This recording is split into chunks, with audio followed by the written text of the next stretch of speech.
welcome to Tales in the Dark. I know many of you enjoy relaxing with these videos, so I recommend turning down the volume until my voice is barely audible. It'll make the experience even more soothing. Before you close your eyes, let me know in the comments where you're listening from. Leave a like and subscribe to the channel. Thank you and enjoy listening. Story 1. I had only been away for a week, staying at a cabin miles from civilization, surrounded by endless trees. But as I drove back into town, something felt wrong. A house at the end of my street, a house I knew had never been there before, stood with its windows dark and empty, its porch light flickering like a dying star. The scent of freshly cut wood clung to the air, though the paint was cracked, the shingles already weathered. It looked abandoned, yet I couldn't shake the feeling that it had been waiting for me. I pulled into my driveway and tried to ignore it, but my eyes kept drifting back to its weathered facade. My neighbor Sarah was watering her garden, and I called out to her. That house at the end of the street, when did they build it? She looked at me strangely. What house? I pointed, but she just shook her head and went inside, leaving her garden hose running on the lawn. Water pooled around her flowers, drowning them slowly. That night, I couldn't sleep. Every time I closed my eyes, I saw those dark windows staring back at me. I got up and took my phone, thinking I could at least document this strange addition to our neighborhood. But when I looked at the photos I'd taken, the house appeared different in each one.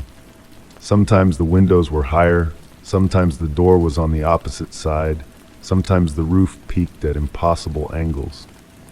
I started keeping a journal, noting down every change. The house never moved, but it seemed to shift when I wasn't looking directly at it. One day the siding would be horizontal, the next vertical. The chimney would migrate from one end to the other. My neighbors never mentioned it, never looked at it, as if it didn't exist in their reality. I found myself drawing it compulsively, filling notebook pages with sketches. Each drawing came out wrong, not matching what I saw, but somehow feeling more true than the reality before me. In the margins of my drawings, strange words appeared in my handwriting, words I didn't remember writing. Come closer, inside, home. The porch light began to blink in patterns. I recorded them, convinced they were some kind of message.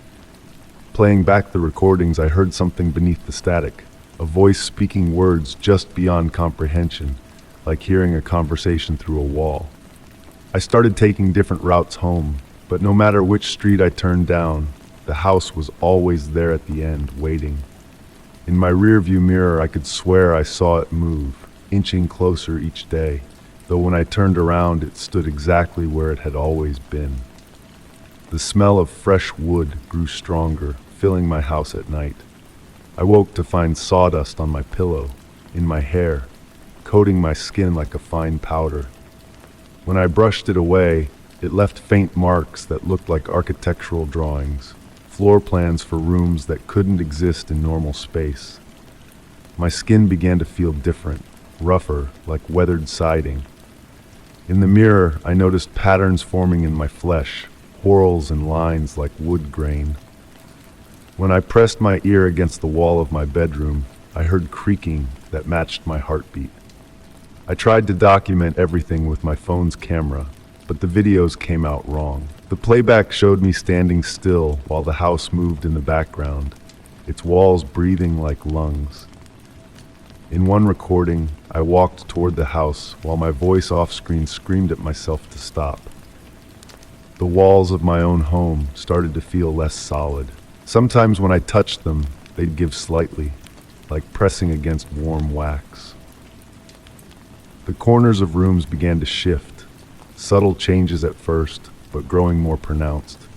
My furniture left marks on the floor that didn't match its position, as if everything moved when I slept. I called contractors, architects, city planners, anyone who might explain the house's sudden appearance. Each conversation ended the same way, their voices fading into static, replaced by the sound of sawing wood and hammering nails. Last night, I found a door in my house that I'd never seen before. Behind it was another door, and behind that, another. Each one opened into a space that shouldn't exist, leading me deeper into a maze of identical corridors. The wood grain on the walls pulsed like veins. I swear I heard the house whisper my name. I tried to run, but every exit led me back inside. The floors tilted beneath my feet, gravity shifting until I couldn't tell walls from ceilings. In the darkness, I felt the house reshape itself around me, molding itself to my fears, becoming a reflection of my own fractured perception. This morning, I woke up in my bed, but something is different. The walls of my room match the siding of that house. My windows have the same dark emptiness. The porch light outside my door flickers in a pattern I now understand. I know now why the house appeared when I returned. It didn't follow me here. It followed me from that cabin in the woods where I'd spent a week alone with my thoughts. It grew from a seed planted in my mind, taking root in my reality, building itself from my memories and fears. Even as I write this, I feel the grain of the wood spreading through my veins, replacing blood with sap. My fingers leave marks on the paper like rings in a tree stump. The house isn't just watching anymore, it's becoming me, or I'm becoming it. Either way, I finally understand. You can't escape a house that's built from your own consciousness. To whoever finds this journal, if you see a house that shouldn't be there, a house that seems to know you, don't look too long. Don't try to understand it. Above all, don't go inside. Because once the house gets in your mind, it never leaves. It just keeps building, room by room, memory by memory, until there's nothing left of you but walls and windows and that endless flickering light. Story 2. The old manor had stood empty for years, its wooden frame groaning under the weight of neglect. As I wandered through its hollow halls, my flashlight flickering in the dust-heavy air, I stumbled upon a staircase I hadn't noticed before. It spiraled upward, disappearing into darkness. The air around it felt colder, thick with something unseen. The scent of damp wood and faded perfume lingered, and as I placed a hesitant foot on the first step, the distant sound of shuffling echoed from above. I should have turned back then. Any rational person would have.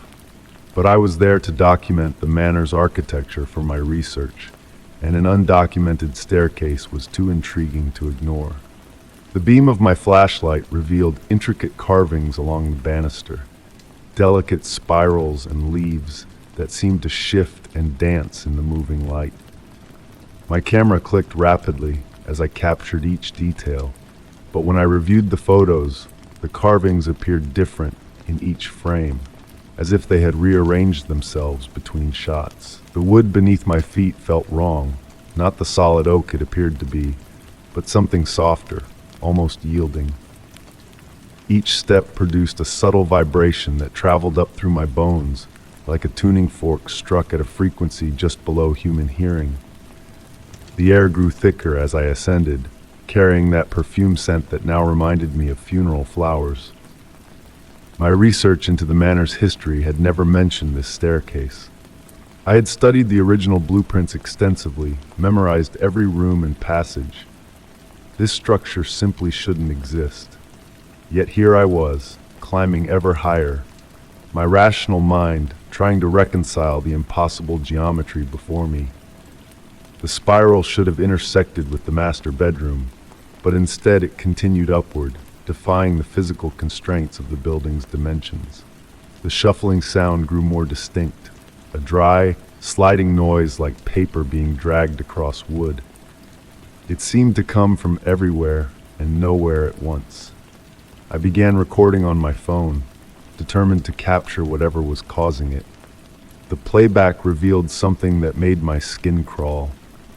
Beneath the shuffling, barely audible, was what sounded like my own voice whispering words I couldn't quite make out. I had reached a point where the flashlight's beam couldn't penetrate the darkness above me. The air had become so dense it felt like walking through water. My ears popped with the pressure, though I couldn't have climbed high enough for such a change in altitude. The railing under my hand had grown warm, almost hot, despite the chill in the air. When I pulled my hand away, the wood seemed to cling to my skin for a moment, like something sticky and alive. The walls around the staircase had begun to change. The faded wallpaper now appeared to ripple, patterns flowing and morphing when viewed from the corner of my eye. Direct observation showed only static designs, but I could feel the movement, sense the slow pulse of something behind the surface. My camera refused to focus on the walls now, the lens constantly hunting, unable to find a fixed point. I discovered my first piece of evidence that others had been here before me.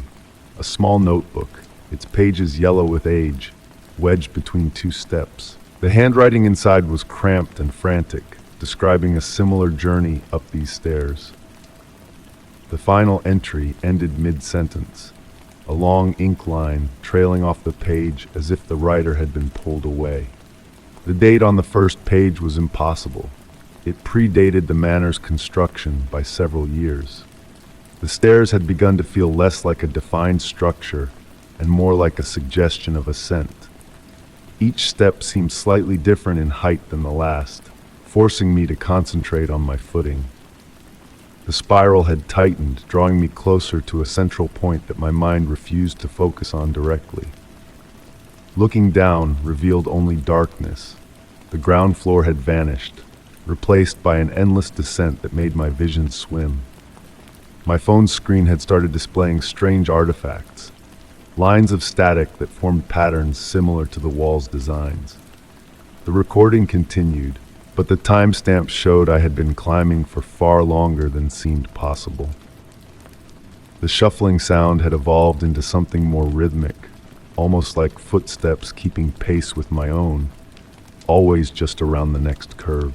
I found more evidence of previous visitors, a camera from what looked like the 1950s, a modern smartphone with a cracked screen still displaying a compass app spinning wildly, a child's shoe that looked centuries old. Each item was positioned precisely 3 steps apart, forming a timeline that made no logical sense. When I tried to pick up the phone, my fingers passed through it as if it were smoke, yet my camera captured it clearly in its photographs. The carvings on the banister had become more elaborate, depicting scenes that changed as I passed them. I saw figures climbing stairs, their faces twisted in expressions that might have been ecstasy or terror. Some of the figures began to look familiar. They had my eyes, my hands, my posture. I was watching myself climb these stairs countless times, in countless variations. My flashlight began to strobe, each flash revealing the staircase in a different state. Ancient and rotting, then new and pristine, then something altogether alien, constructed of materials that had no name in any human language. The constant transformations made me nauseated, but I couldn't look away. In the brief moments of darkness between flashes, I felt hands brush against my face, soft and dry like ancient paper. The shuffling sound finally resolved itself into words, my own voice, reading from that discovered notebook, reciting observations I hadn't yet made about phenomena I hadn't yet witnessed. I heard myself describing the very moment I was experiencing, creating an endless loop of observation and experience that made my head spin with its recursive impossibility. I reached a landing, or perhaps the landing reached me, sliding into existence like a stage set being pushed into place. A door stood before me, its wood so dark it seemed to absorb my flashlight's beam. The handle was warm, pulsing like a living thing beneath my palm. As I turned it, I heard my voice from the staircase below, climbing toward me, reading from a notebook I now held in my own hands. The door opened onto a room that couldn't exist, a space that hurt my eyes to look at directly. Inside, I saw myself opening countless doors, each revealing another version of me, making the same discovery. We all held notebooks, cameras, phones, documenting the moment from every conceivable angle, creating an infinite archive of impossible architecture. I stepped through. Now I understand my role. I sit here, writing these words in a notebook I will soon place between two steps, recording my observations for the next researcher to find. My phone continues to record, capturing the shuffling sounds of someone climbing the stairs below, someone who sounds exactly like me, who will soon discover this notebook and continue the cycle. The staircase that led nowhere, I've learned, actually leads everywhere, to every version of this moment, every iteration of this discovery. And as I write these final words, I hear footsteps approaching, accompanied by the soft click of a camera and the beam of a flashlight cutting through the darkness. I know who it is.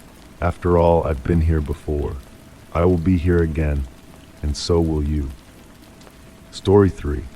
I had never noticed the painting in my hotel room until the second night. It hung above the dresser, its cracked frame surrounding an oil portrait of a faceless figure standing in a field of dead flowers. The first night, it had seemed distant, unremarkable. But tonight, something had changed. The figure was closer now, the faint outline of a mouth beginning to form. The air smelled faintly of oil paint and something else, something metallic. I remember sitting on the edge of the bed, unable to look away from that emerging mouth. My fingers traced patterns on the bedspread, finding unexpected dampness in the fabric. When I pulled my hand back, the moisture had left dark stains on my fingertips, like ink or old blood. The logical part of my brain tried to dismiss it.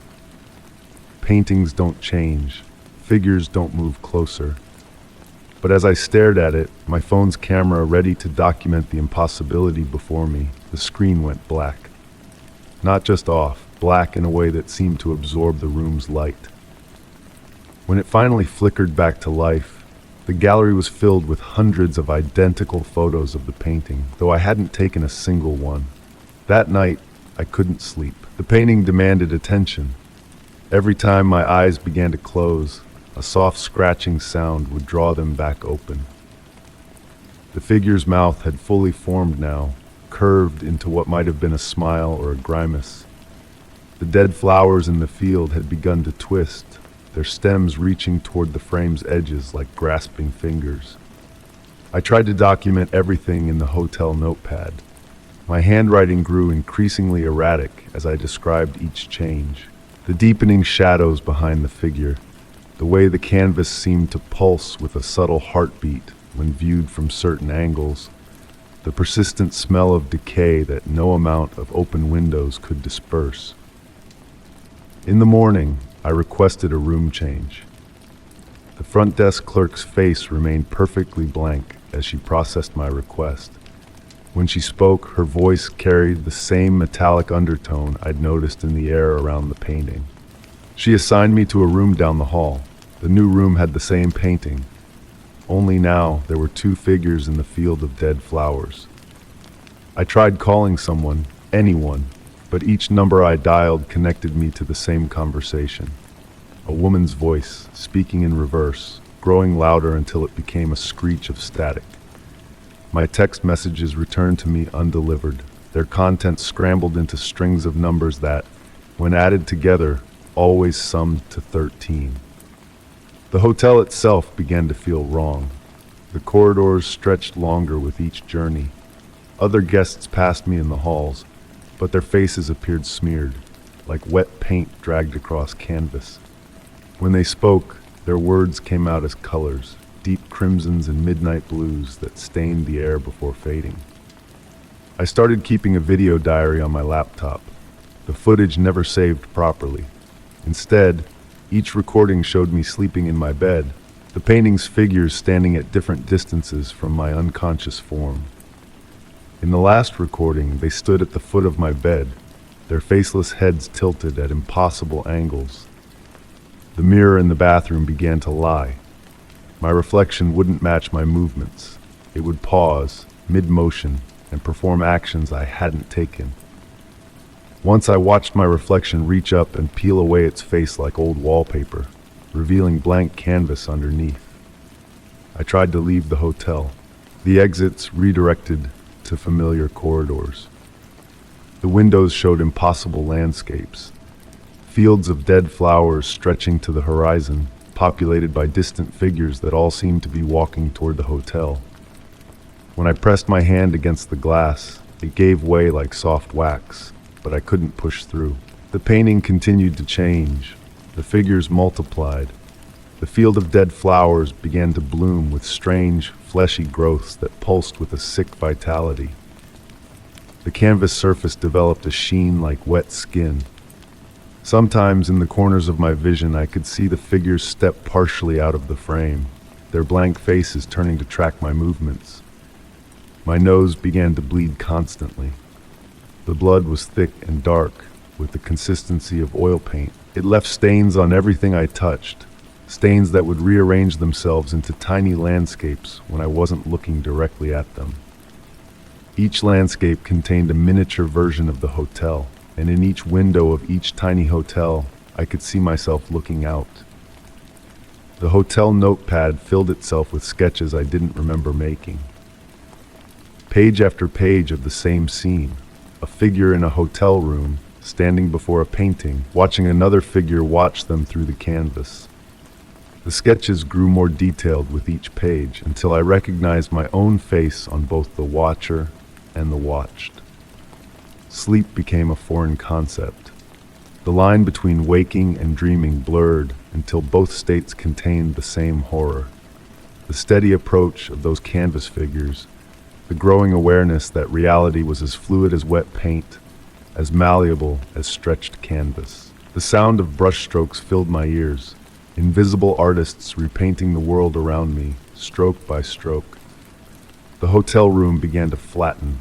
The walls lost their depth, becoming two-dimensional surfaces covered in painted textures. The furniture followed, collapsing into mere suggestions of objects. The air itself grew thick with the smell of linseed oil and turpentine. I noticed my skin starting to change. When I scratched it, flakes of color came away, revealing more canvas underneath.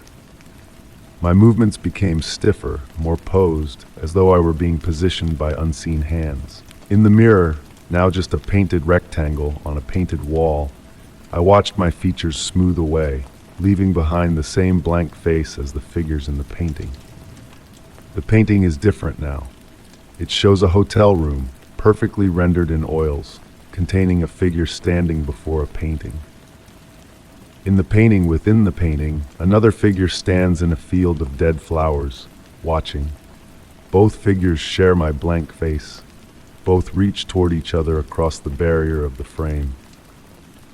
I understand now why the front desk clerk's face was so empty, why the other guests looked like smeared paint. They were already part of it, whatever it is. This thing that lives in oil and canvas, that spreads like color bleeding across a wet surface. This artful infection that turns the three-dimensional world into flat planes and living beings into painted figures.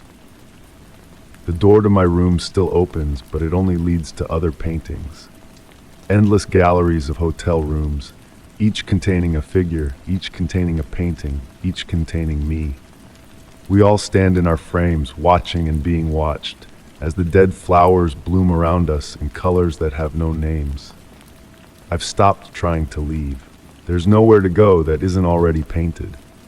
Instead, I stand before my painting, watching the figure that watches me, feeling the wet brush of destiny adding final touches to my portrait. Soon, the paint will dry. Soon, this story will be complete. But if you ever find yourself in a hotel room with a painting you don't remember seeing before, don't look too closely at the figures in the frame. Don't watch them watch you. Don't let them paint you into their world. Because now I know the truth. Every painting is a window, every frame a door, and some artworks don't just capture life, they consume it, brush stroke by brush stroke, until reality itself becomes nothing more than oil on canvas, and we all become figures in someone else's masterpiece. Story 4. The hiking trail should have looped back by now. My phone had lost service hours ago, and no matter how far I walked, the dense canopy of trees remained unchanged. The air smelled of wet moss and decaying leaves, thick and humid against my skin. I tried retracing my steps, only to find myself back at the same twisted oak with its gnarled roots reaching like fingers from the soil. The wind shifted, carrying the unmistakable sound of footsteps just behind me. I spun around, heart pounding, but saw only endless trees stretching into shadow. Something felt wrong about their spacing, too perfect, too measured, as if they had been planted by some methodical hand.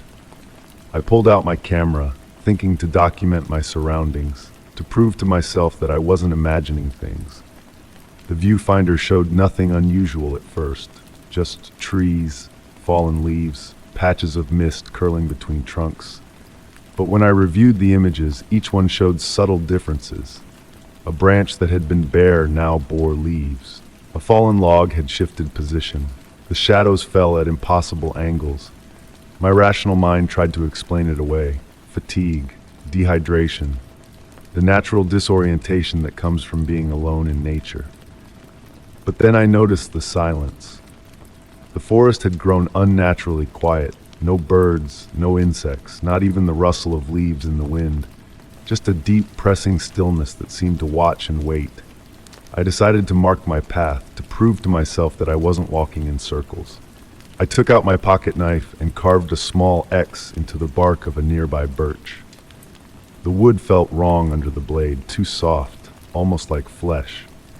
When I pulled the knife away, the mark seemed to pulse, as if the tree were breathing. A drop of something dark and viscous welled up from the cut. Moving faster now, I marked tree after tree, creating a trail I could follow. But when I turned back to check my progress, the marks had changed. They weren't X's anymore. They had morphed into crude, childlike drawings of eyes. All of them seemed to track my movement. My camera started making strange sounds, a high-pitched whine that grew louder with each passing moment. When I checked it again, the screen showed static, except for brief flashes of something moving between the trees. Something that walked on too many legs. I switched it off, but the whining continued, now seeming to come from all around me. The temperature dropped suddenly, my breath forming clouds in the air. The mist between the trees grew thicker, taking on shapes that almost looked human.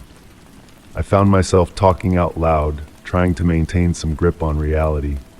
This isn't real. This can't be real. My voice sounded wrong, as if it were coming from somewhere else, echoing back to me from multiple directions. I started recording voice notes on my phone, even though it had no signal. Day 1 in the forest. Something's wrong with the trail. Trees don't look right. Playing it back, I heard my voice, but behind it, another sound, a low, rhythmic humming, like a lullaby sung in a language I almost recognized. The forest floor began to feel strange under my feet, softer than it should be, giving slightly with each step like walking on a waterbed. When I looked down, the fallen leaves seemed to pulse with a faint, bioluminescent glow.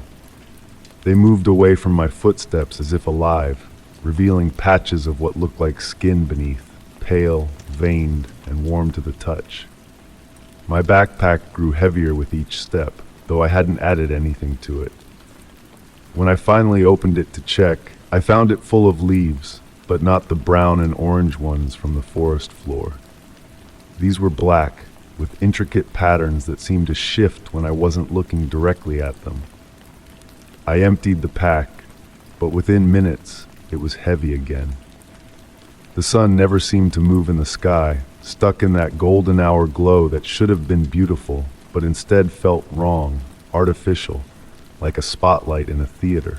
Shadows lengthened and shortened independent of any light source I could see. They began to move against the flow of the wind, reaching toward me with long, spindly fingers. I found a clearing that seemed promising, with what looked like trail markers at its edge. But as I approached, I realized they weren't markers at all. They were teeth, massive ones, sprouting from the earth like pale monuments. The ground there was bare, no leaves or grass, just dark soil that seemed to ripple occasionally, like something massive was breathing beneath it. My watch had stopped working, but not in the normal way of a dead battery. The hands spun backward and forward, sometimes so fast they blurred, other times moving with agonizing slowness. The glass face began to fog up from the inside, tiny droplets forming and running down, leaving trails that looked like primitive symbols. I tried to map my path in my journal, but the ink from my pen changed color as I wrote, shifting from black to deep red to an iridescent sheen that hurt my eyes to look at. The words themselves began to change after I wrote them, rearranging themselves into warnings I didn't want to read. The trees started to feel less like separate entities and more like appendages of something larger. Their branches reached for me as I passed, not swaying in wind, but moving with purpose, like curious fingers examining an interesting specimen. The bark pattern started to look less like bark and more like neural networks, pulsing with faint light that followed my movement. I found what looked like my own footprints in the soil, but they were walking in impossible directions, up trees, across empty air between branches, in spiral patterns that made my head hurt to follow. When I looked at my boots, the treads had changed pattern, now showing the same eye symbols I'd seen earlier on the trees. My water bottle contained something that looked like water, but moved too slowly when I turned it, like honey or oil. When I opened it, the liquid levitated slightly, reaching up toward my face in thin tendrils before I could close it again.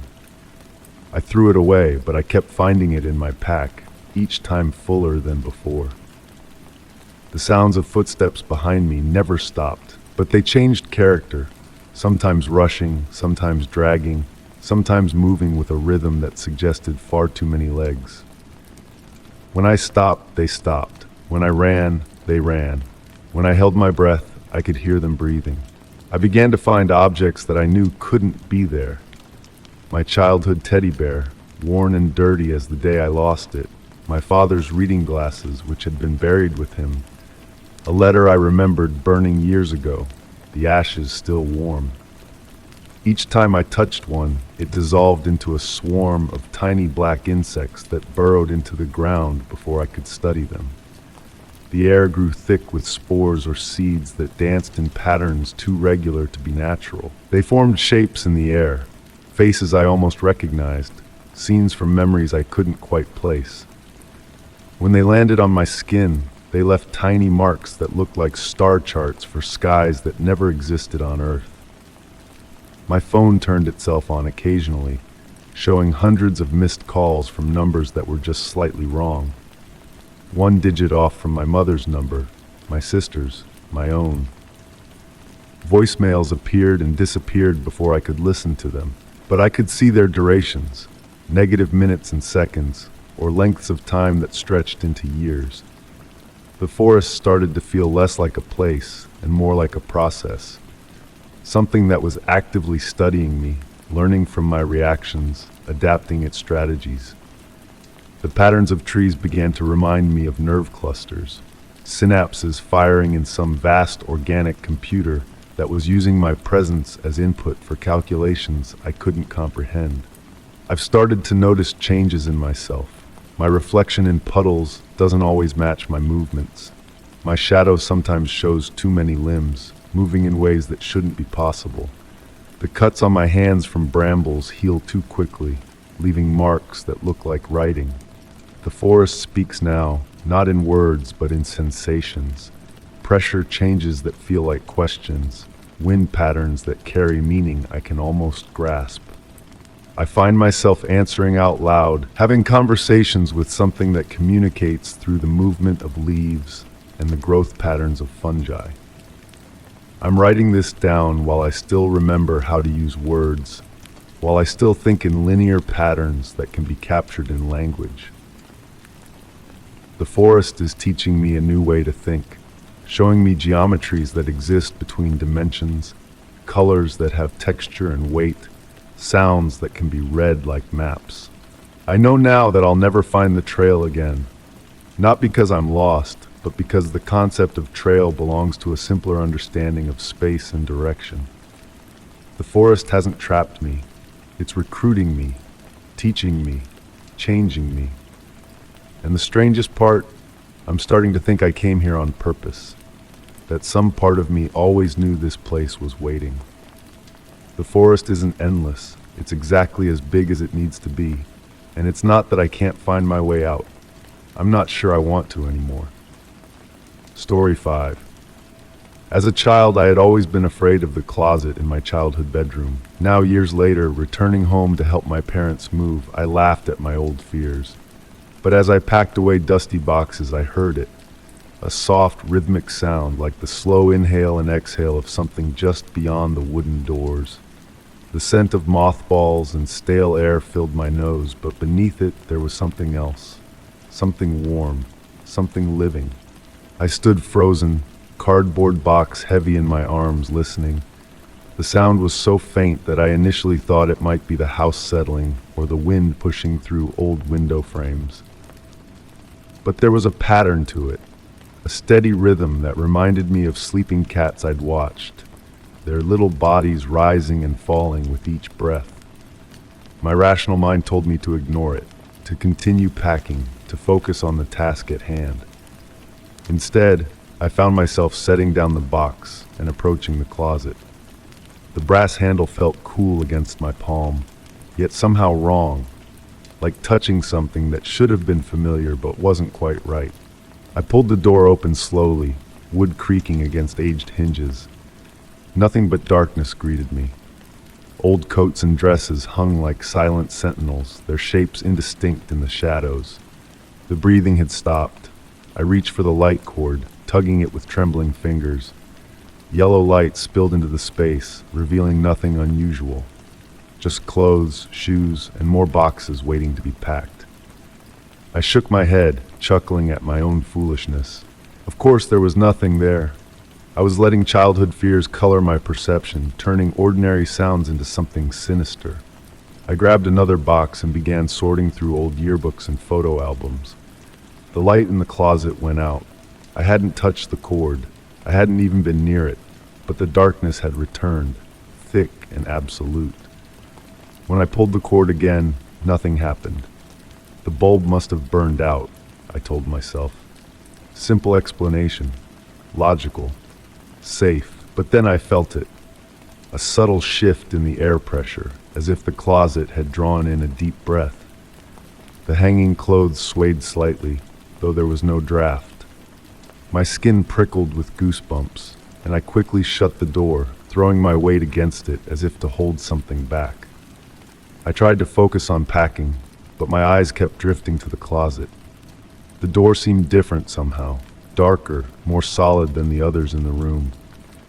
When I finally forced myself to look away, I noticed something strange about the photographs I'd been sorting. In every childhood picture taken in my bedroom, the closet door was closed. Always closed. Even in candid shots, even in the background of birthday parties and sleepovers. My phone buzzed, making me jump. A text from my mother asking about my progress. I started to type a response, but stopped when I noticed the screen's reflection in the window. Behind me, in the darkness of the closet visible through the gap under the door, something moved. I spun around, heart pounding. The gap was black, utterly black, darker than it should have been given the sunlight streaming through my bedroom window. As I watched, paralyzed, a thin tendril of shadow stretched out from under the door, like smoke but more deliberate in its movement. It reached toward my foot before dissipating into nothing. My hands shook as I dug through the box of photos, looking for something specific now. I found it at the bottom, a Polaroid from my 8th birthday. In it, I was blowing out candles on a cake, but my eyes were fixed on something off camera, my expression frozen in a mixture of fear and fascination. I remembered that moment. I had seen something moving in the closet, but when I told my parents, they dismissed it as imagination. I pulled out my phone and started recording, narrating in a whisper. The closet breathes. I know how that sounds, but I can prove it now. Listen. I held the phone closer to the door. For several seconds, there was only silence. Then, clear as day, the sound of breathing came through the recording. But when I played it back, I heard something else in the background, Words, barely audible, spoken in a voice that might have been my own childhood whisper. "It's getting bigger." The words sent ice through my veins because they were true. The closet door now stretched nearly to the ceiling, though I knew that was impossible. The wood had taken on a deeper color, like old blood, and thin cracks had appeared in its surface, pulsing slightly with each breath from within. I began to notice other changes in the room. The shadows were wrong, bending toward the closet as if pulled by some unseen force. The air felt thicker, harder to breathe, and the smell, that living smell, had grown stronger, carrying with it memories of nights spent huddled under my covers, listening to something scratch at the door. My phone screen flickered and went dark. When it came back on, the camera was open, pointing at the closet. The image showed something my eyes didn't. A dark figure standing among the hanging clothes, tall and thin and wrong in its proportions. I dropped the phone, but not before I saw the figure move, its head tilting at an impossible angle. The breathing grew louder, more ragged. The door shuddered in its frame. I backed away, bumping into my old desk. My hand found something familiar, a notebook, its pages yellow with age. I opened it and found my childhood handwriting, row after row of the same words.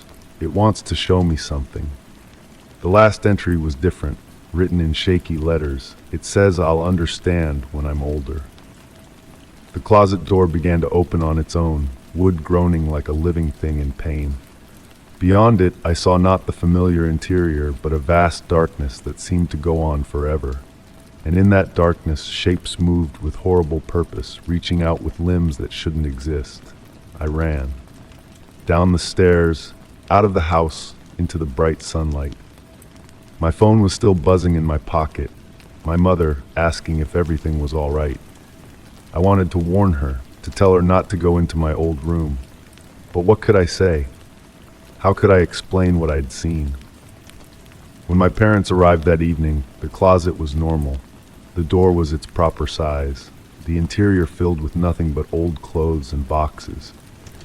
But as we carried things out, I noticed my mother hesitate by the door, her hand resting on the wood. For just a moment, her expression matched the one in my birthday photo, that same mix of fear and fascination. She caught me watching and quickly smiled. "You know," she said, her voice carefully casual, "when you were little, you used to tell us such strange stories about this closet. I'd almost forgotten." But I saw her hand tremble as she turned away, and I knew she was lying. I still have the recording on my phone, though it's different each time I play it. Sometimes I hear only the breathing. Sometimes there are words I can't quite make out. And sometimes, in the background, I hear what sounds like my mother's voice, young and frightened, telling her own parents about the closet that breathed. The house has been sold now, but I often wonder about the new owners. I wonder if they've noticed anything strange about the closet in that upstairs bedroom. I wonder if they've heard it breathing. Most of all, I wonder if they've noticed it getting bigger. Story 6. It was a simple mistake, dialing the wrong number, expecting a quick apology. But when the line connected, the voice that answered was mine. Not an echo. Not a recording, my voice but distorted, slightly out of sync. The sound crackled through the static, filling the quiet of my apartment. "Don't hang up," it whispered. "You have to listen." The air around me turned cold, my own breath visible in the dim glow of the screen. I gripped the phone tighter, my knuckles white against the dark case. The voice, my voice, continued speaking, each word carrying a weight that pressed against my chest. "I've been trying to reach you. We need to talk about what's coming." The rational part of my brain screamed to end the call, but something deeper, more primal, kept my finger hovering over the screen. Static crackled between words, a white noise that seemed to pulse with my heartbeat. "What do you mean?" I asked, hearing the tremor in my voice, both voices, harmonizing in an impossible duet. "Look at your window," my voice replied. "The reflection. Do you see it yet?" I turned toward the glass, dark against the night sky. My reflection stared back, but something was wrong. When I moved my head, the reflection delayed, just a fraction of a second too slow, like a video struggling to buffer. I raised my hand to test it again, and the reflection followed, but its fingers curled differently, forming shapes I hadn't made. "We're bleeding through," the voice explained. "The walls are getting thinner. Every call you make, every reflection you see, every shadow you cast, they're all points of contact now. We've been reaching out for so long." My throat tightened. "We?" "The others. Your others. We exist in the spaces between decisions, in the moments you chose differently. But the boundaries are failing. Reality is becoming permeable." I started documenting everything after that first call. My phone recorded strange frequencies, whispers layered upon whispers, all in my voice but speaking different words simultaneously. My camera captured images where my reflection performed actions seconds before I made them. I filled notebooks with observations, trying to make sense of a world that increasingly denied sense. The phenomena grew stronger. Electronics began behaving erratically around me. Screens would flicker, showing brief glimpses of rooms that looked like mine but weren't quite right. Furniture slightly out of place, different colors on the walls, unfamiliar objects on familiar shelves.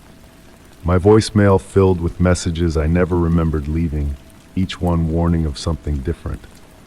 I tested the boundaries of this new reality.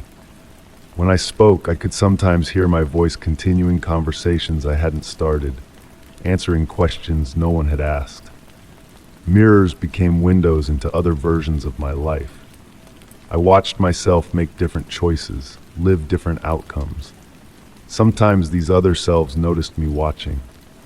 Sometimes they waved. The breaking point came when I found the notebook. It was my handwriting, my paper, my pen, but I hadn't written these words yet.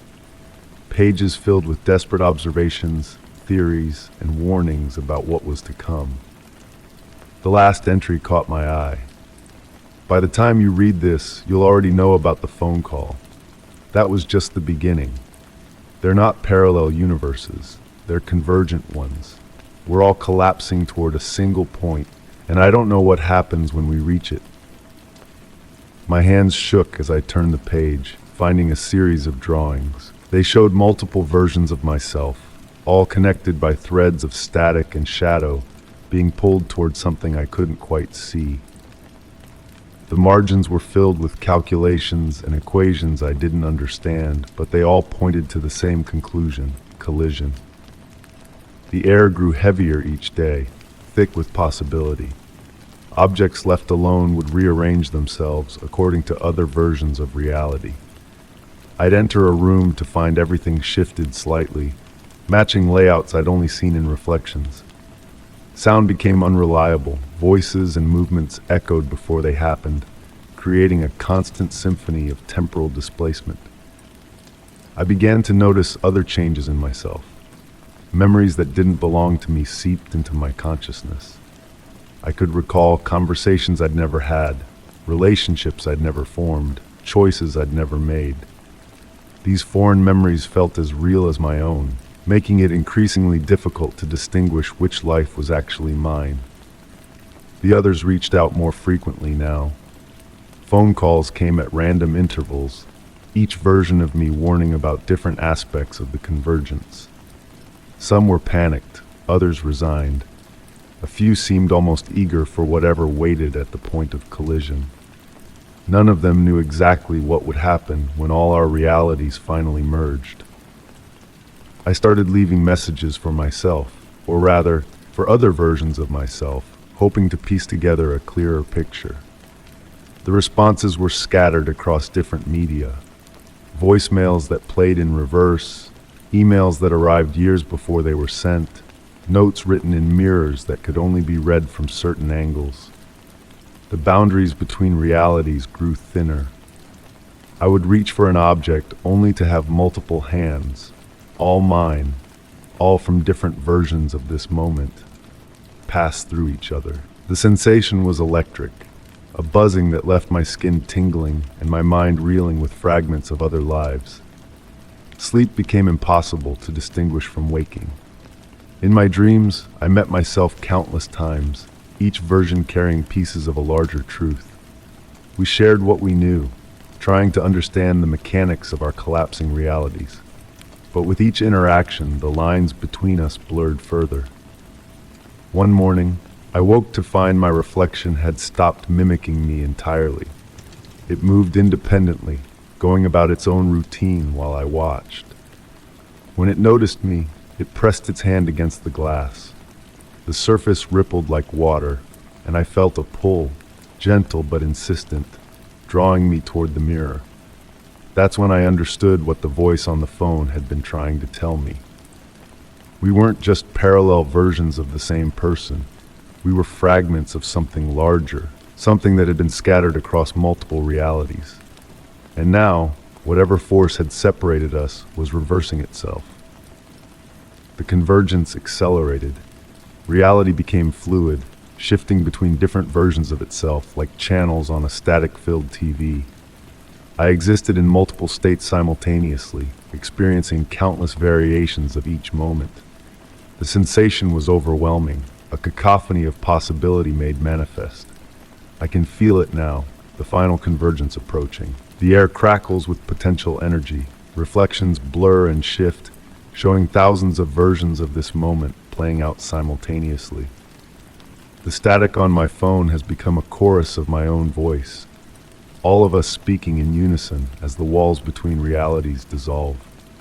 The thing about crossing paths with yourself is that you never know which version is the original. Maybe I'm the one who made that first call, reaching across the divide to warn myself. Maybe I'm the reflection that decided to stop following its counterpart. Maybe I'm all of them, or none of them, or something new emerging from their collision. The phone rings one last time. I already know what I'll hear when I answer. My voice, but not just one version. All of them. We speak together, a singular plurality. It's time. We're here. The world bends. Reality folds in on itself. And in the static between moments, between choices, between lives, we finally become whole. Story 7. The bridge had always been there, spanning the narrow river on the outskirts of town. I had crossed it countless times, but tonight, as my tires rolled over the worn asphalt, my headlights illuminated a road that shouldn't exist. Where there should have been familiar streets and neighborhood lights, there was only a winding path stretching into dense fog. The air smelled of rain-soaked stone and something distant, something unfamiliar.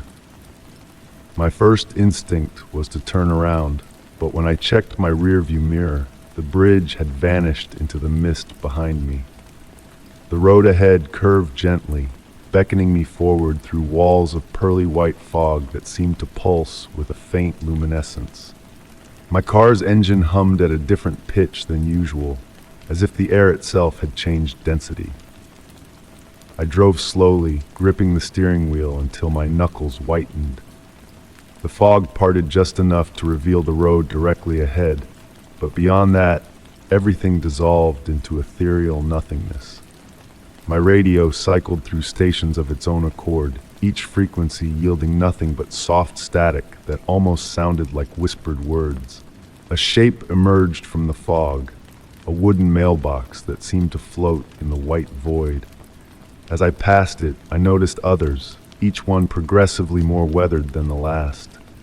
Some tilted at impossible angles, others appeared partially melted, as if the very material they were made from had begun to forget its nature. The road's surface changed beneath my tires. The asphalt gave way to something that felt like cobblestones, then gravel, then something else entirely, a texture I couldn't identify. When I peered through the passenger window, the ground appeared to ripple like the surface of a dark lake.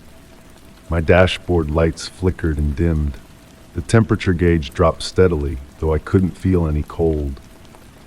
In fact, the air inside the car had grown thick and warm, carrying a sweet metallic scent that reminded me of old pennies left in the sun.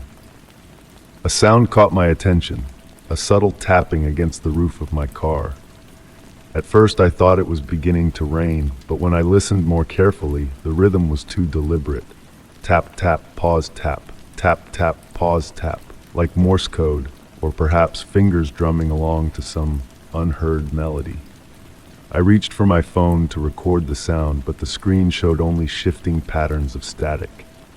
As I watched, the static began to organize itself into shapes that almost looked like letters. But every time I thought I could read them, they would dissolve and reform into new configurations. The tapping grew louder, more insistent. I pressed the accelerator, but the speedometer needle remained fixed at 0 despite the landscape clearly moving past my windows.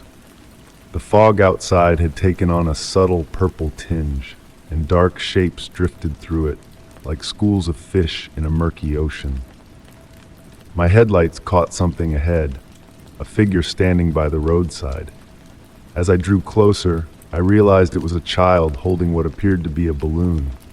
But when my lights fully illuminated the scene, I saw that the balloon was actually a perfect sphere of darkness, hovering above an empty coat arranged in the shape of a person. I swerved instinctively, though there had been nothing solid to avoid.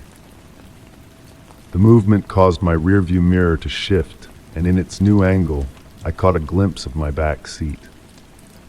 The leather upholstery had begun to crawl with intricate patterns that resembled circuit boards or ancient symbols, etching themselves into the material and then fading away like frost patterns on a winter window. The road continued to wind through the fog, but I began to notice that the curves weren't random. They formed a pattern, a massive spiral drawing me toward some unseen center.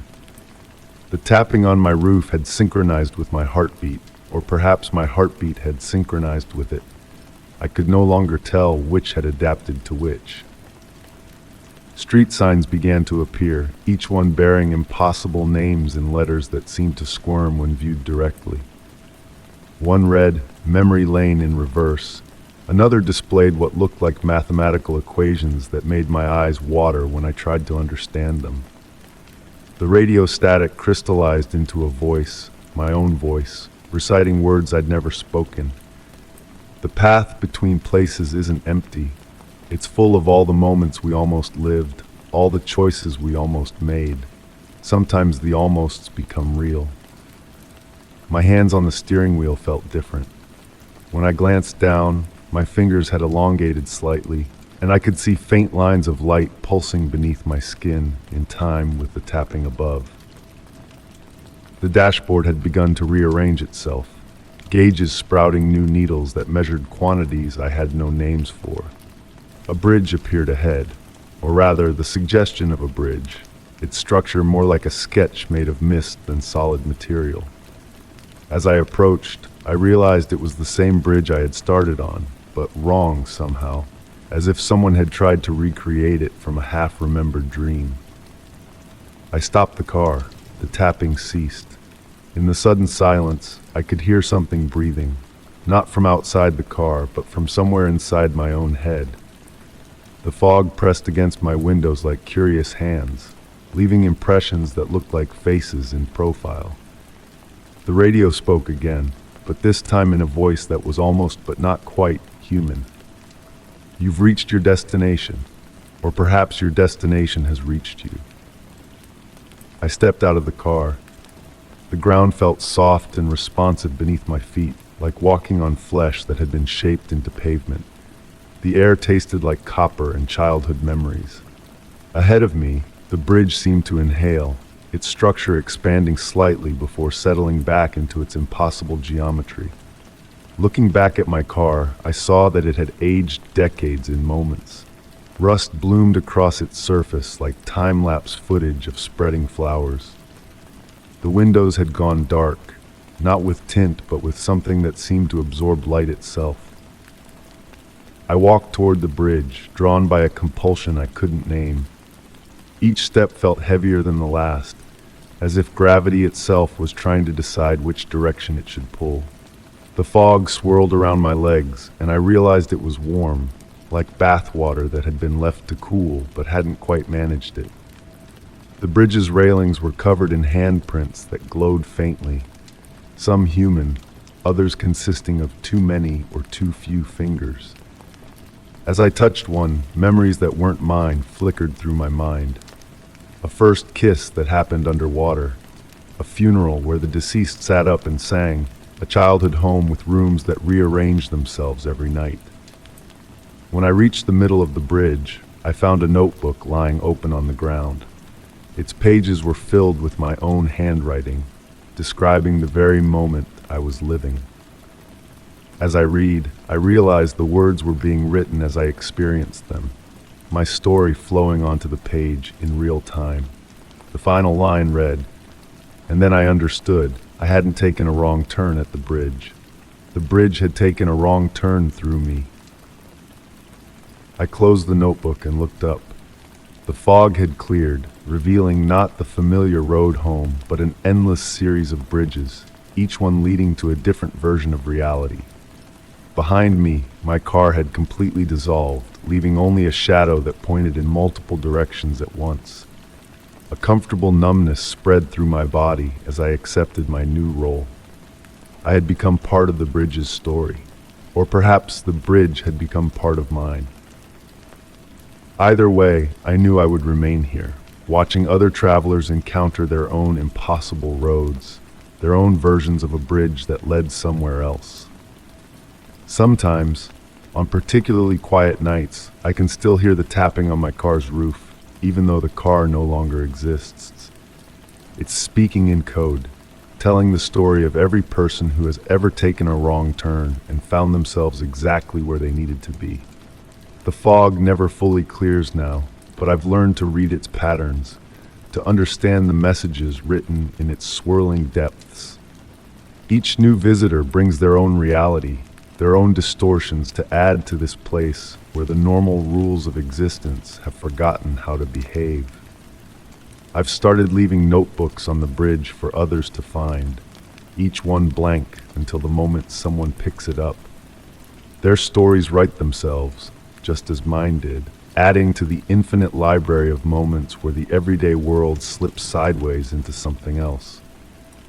The bridge remains, eternally spanning the space between what is and what could be.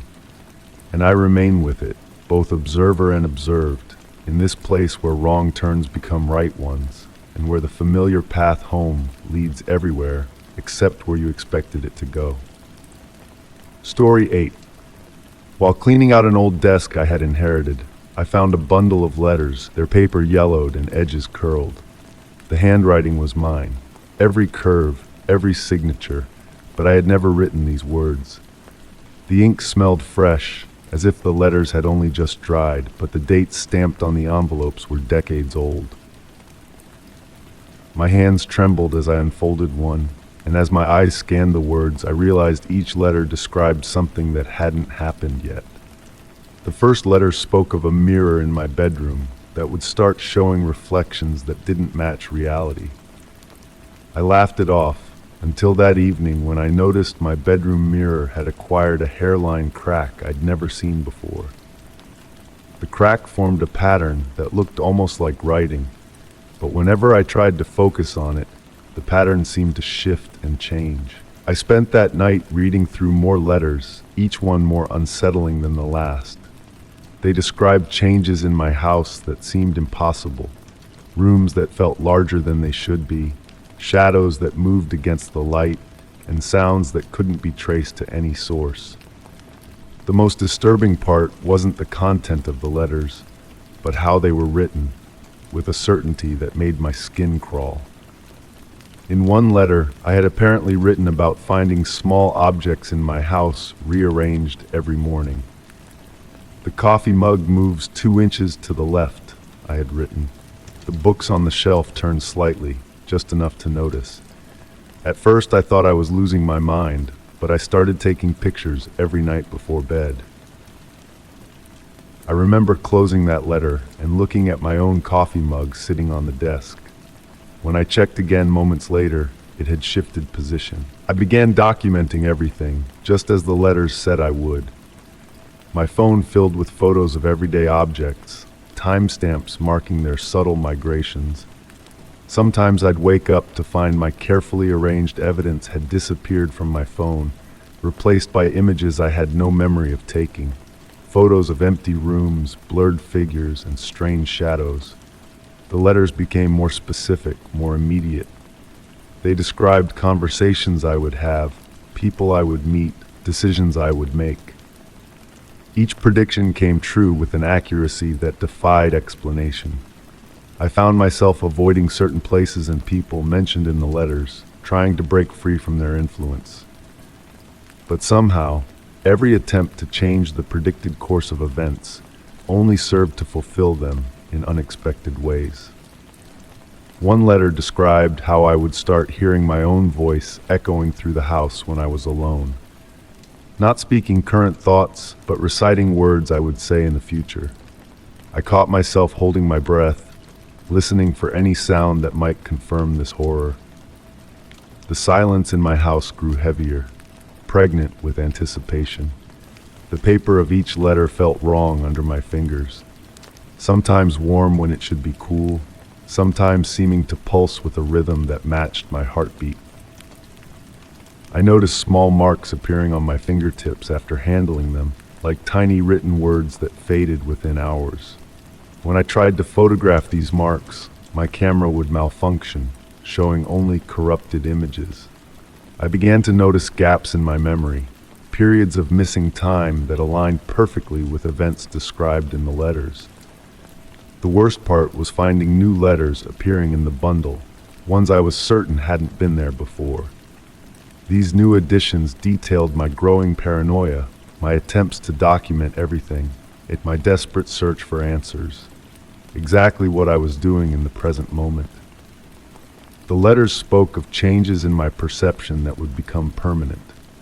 They described how colors would begin to shift, how certain sounds would take on new meanings, how the very fabric of reality would start to unravel around me. I recognized these changes as they happened, powerless to stop them. The walls of my house seemed to breathe now, expanding and contracting with imperceptible movements that I could feel more than see. I tried burning the letters once. The flames turned an impossible shade of green, and the smoke formed patterns that looked like handwriting against my ceiling.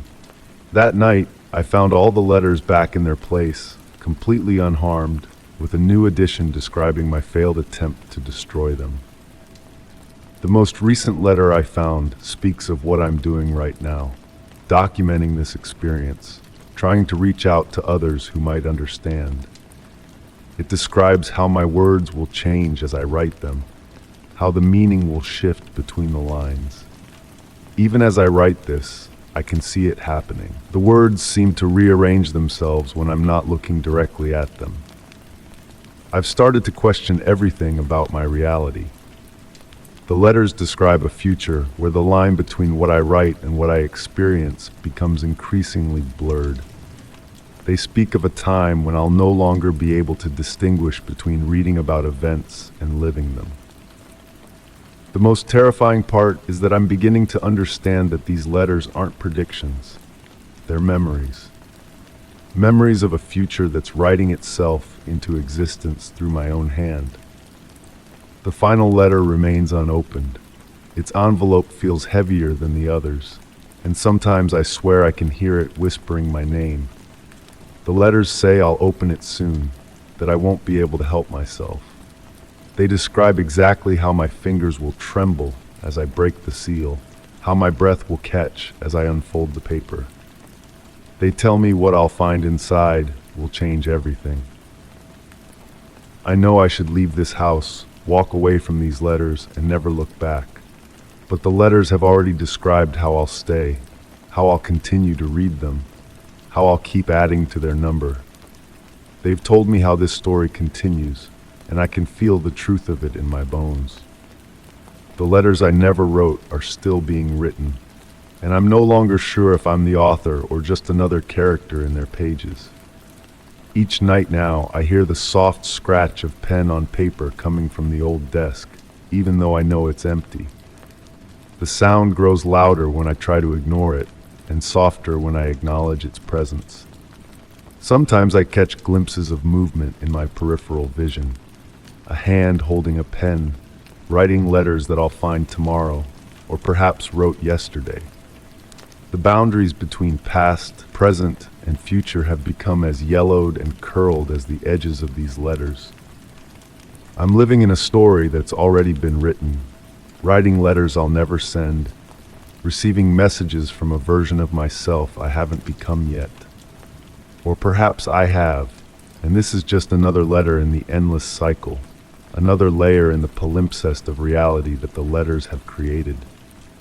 I can feel new words forming in my mind, stories waiting to be written, letters that will find their way back to me.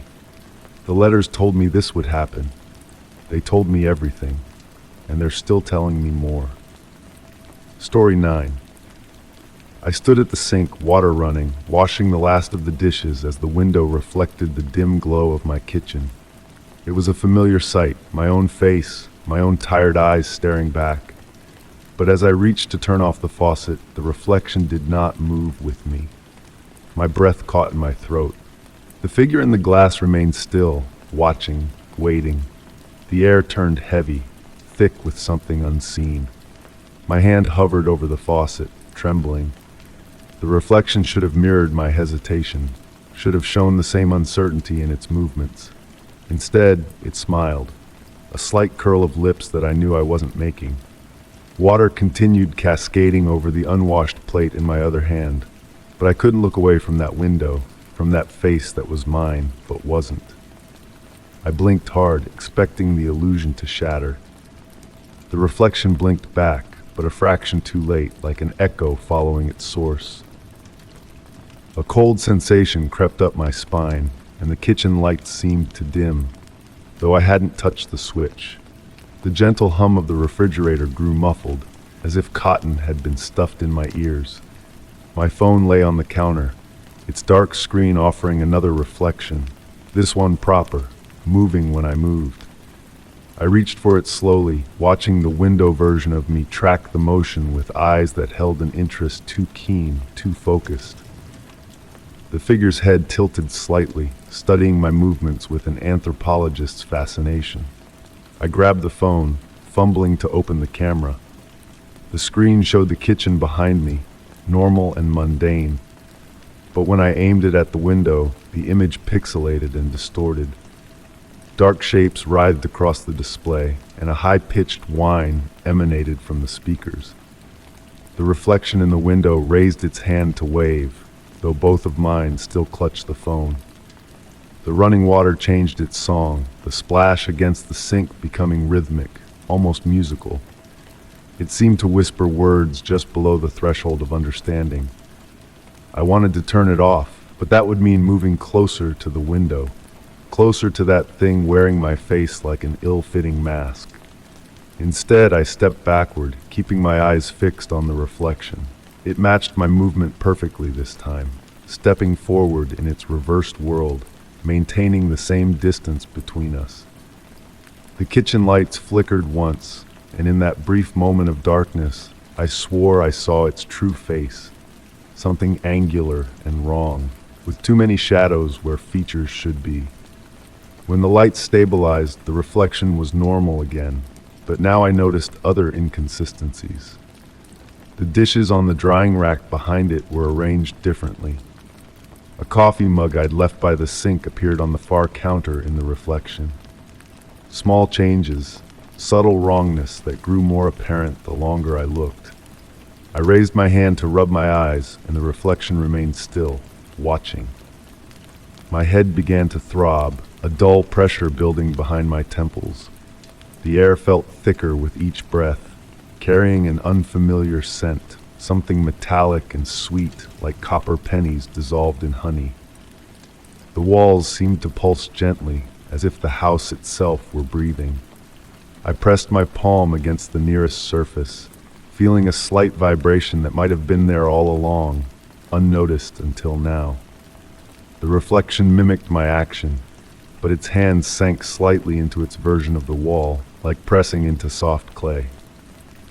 My phone buzzed suddenly, screen flashing with an incoming call.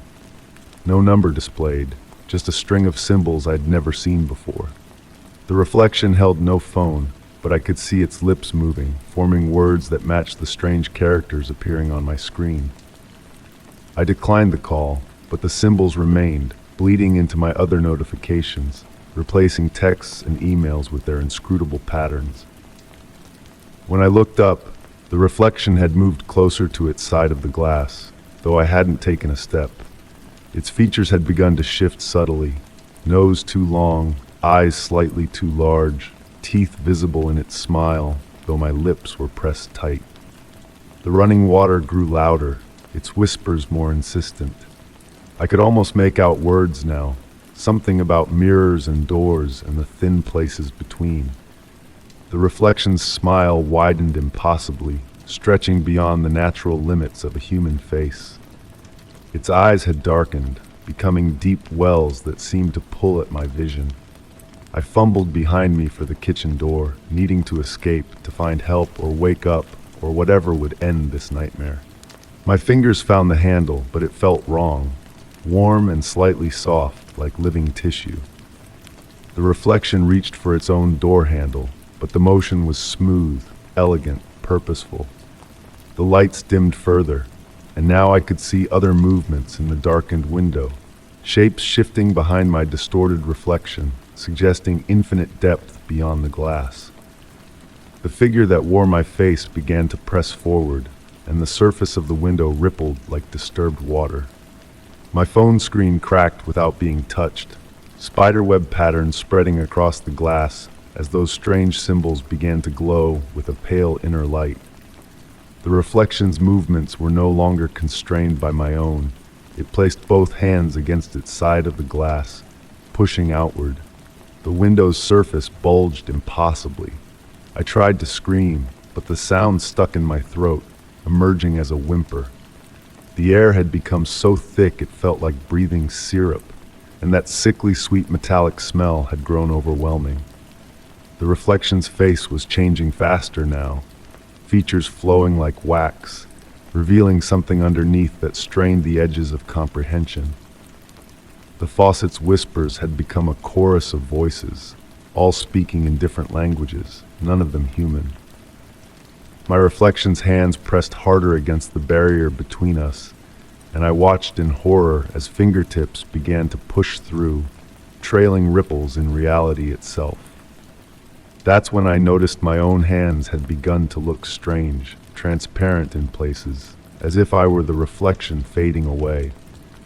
The thing in the window moved with liquid grace now, its borrowed features discarded entirely for something that hurt to look at directly. It was pulling itself through, or pulling me in. The distinction didn't seem to matter anymore. The last thing I remember clearly was the sound of glass cracking, though the window remained intact. My phone's screen went black, reflecting my face one final time, but I couldn't tell if it was really mine anymore. Sometimes I catch glimpses of someone in windows and mirrors, going about my life, wearing my face better than I ever did. They're learning to copy my movements more naturally now. Most people don't notice anything wrong. But I'm still here, behind the glass, watching, waiting. The reflections show what's true if you know how to look. And if you ever stand at your sink, water running, and notice your reflection move just a little too late, or smile just a little too wide, turn away. Don't look too long into any mirrors. Don't watch as your reflection reaches for you with hands that ripple like water. Because now I know why reflections exist. They're not echoes of our world. They're windows into theirs. And they've been waiting so very long to trade places. Story 10. In the deep hush of a moonlit night, I ventured into a time-worn observatory nestled on the edge of the town's outskirts. Amongst the silent sentinels of telescopes and ghostly star maps veiled in dust, my gaze fell upon a mural of eyes etched into a decaying wall. The boundless expanse of the starlit sky outside mingled with a mysterious luminescence within, as a gentle breeze, laced with the scent of ozone and ancient scrolls, whispered of a silent sentinel. guardian of cosmic enigmas from a forgotten epoch. Upon crossing the threshold of the weathered entrance, time itself seemed to languish. My flashlight's beam unveiled weathered wooden floors, whispering softly beneath my steps, their ancient grains flowing like frozen streams in the pale glow. The air clung to an unusual stillness, pregnant with the weight of countless nights spent gazing at the firmament. Delving deeper into the circular chamber, my focus was drawn to forsaken instruments. A colossal telescope, its brass tarnished by years of neglect, stood pointed eternally towards the heavens through the aperture in the dome. Strewn about its base, scattered parchments bore intricate calculations in faded ink, with mathematical symbols dancing across their yellowed surfaces like cryptic messages from epochs past. The eyes carved into the wall, which had captivated my attention earlier, seemed to track my movements. Not menacing, but rather exuding a sense of patient observation, as if they had borne witness to innumerable cosmic phenomena through the ages. Some eyes were deeply etched into the stone, while others appeared almost ethereal, capturing and reflecting the starlight filtering through the dome. A soft breeze stirred the dust, forming lazy spirals that caught the moon's gentle rays. The fragrance of old tomes and metal intertwined with something ethereal, a scent akin to meteor showers and aurora borealis. I found myself drawn to a secluded corner where an ancient desk stood, its surface adorned with star charts from eras long past. As I perused the charts, a peculiar anomaly caught my eye. The constellations depicted on the oldest documents did not quite align with modern configurations. Initially attributing this to the passage of time, a pattern emerged as I compared more charts. The stars seemed to have shifted gradually, not in accordance with astronomical movements, but as if the heavens themselves had subtly rearranged their celestial tapestry. The desk's drawers yielded with soft sighs, revealing leather-bound journals filled with elegant script. The observations penned within spoke of watchful eyes in the void and stellar patterns that breathed. While these musings might have seemed metaphorical, the meticulous measurements and calculations accompanying them hinted at a deeper truth. A curious warmth emanated from the walls, despite the cool night air. Tracing my fingers along the stone's surface, I discerned subtle vibrations akin to a slumbering giant's heartbeat. The carved eyes seemed to pulse in tandem, though whether it was a mere play of shifting shadows remained uncertain. Time flowed differently within that sanctum. Minutes stretched into hours as I explored, yet when I consulted my timepiece, only fleeting moments had elapsed. The dome above groaned and shifted intermittently, tracing some unseen point in the sky without visible mechanical aid. In a journal entry dating back decades, an astronomer chronicled the discovery of a celestial anomaly, a form beyond classification. This enigmatic entity seemed to observe Earth as keenly as Earth observed it. The author's hand, typically steady, trembled towards the entry's conclusion, not out of fear, but due to what they termed the profound resonance of mutual recognition. As the night deepened, a realization began to dawn upon me. The observatory had not been abandoned, it had transcended. The eyes etched into the walls were not mere adornments, but markers of metamorphosis. The edifice had metamorphosed into a sentient instrument, a conduit between terrestrial observers and cosmic beholders.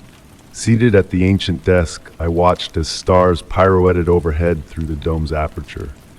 The carved eyes pulsated in time with stellar cadences, and I felt myself harmonizing with their ancient patience. The boundary between observer and observed, between watcher and watched, blurred with each passing moment. With the approach of dawn, a whisper urged me to depart, yet I felt altered by my nocturnal communion with the watchful eyes. The observatory had imparted its enigma. We were not solitary in our scrutiny of the cosmos. The cosmos had forever been scrutinizing us in kind, through eyes both hewn and celestial. Retreating in the pre-dawn light, I cast a final glance over my shoulder. The observatory loomed serenely against the brightening heavens, its dome fixed upon some unseen locus amidst the fading stars. I revisit on occasion, though never lingering as I did on that initial sojourn. The eternal vigil of the carved eyes serves as a reminder that in the grand ballet of observation, we all play the dual roles of audience and actors. The most profound verity I gleaned was that genuine comprehension transcends verbal discourse or elucidation. It resides in the silent interstices betwixt starshine and shadow, in the gentle throb of ancient stone, and in the patient regard of eyes that have beheld the cosmos since time immemorial. The mystery of the observatory was not meant for unraveling, it was meant for experiencing, a living testament that certain enigmas are best shrouded in the velvety embrace of uncertainty. Story 11. Deep within the dim, mysterious depths of a revered library, I uncovered a hidden alcove concealed behind towering shelves of ancient manuscripts. A soft, ethereal glow seeped through a weathered window, illuminating dusty tomes and artifacts that murmured of forgotten wisdom. The air was thick with the fragrance of leather-bound volumes and aged paper, enveloping me in a sense of reverence, as if I had stumbled upon a clandestine sanctuary reserved for the most inquisitive of spirits. As the guardian of the library by night, I had grown accustomed to the gentle cadence of the building after dark, the faint creak of wooden shelves settling, the whisper of wind through ancient ventilation shafts, and the distant echo of the grand hall clocks ticking. Yet this secluded nook held a peculiar allure, as though existing in a realm untouched by the modern world beyond the library's weathered walls. I found myself drawn to this enigmatic space during my nightly patrols, mesmerized by the ever-changing patterns of moonlight cascading through a delicate lead-light window.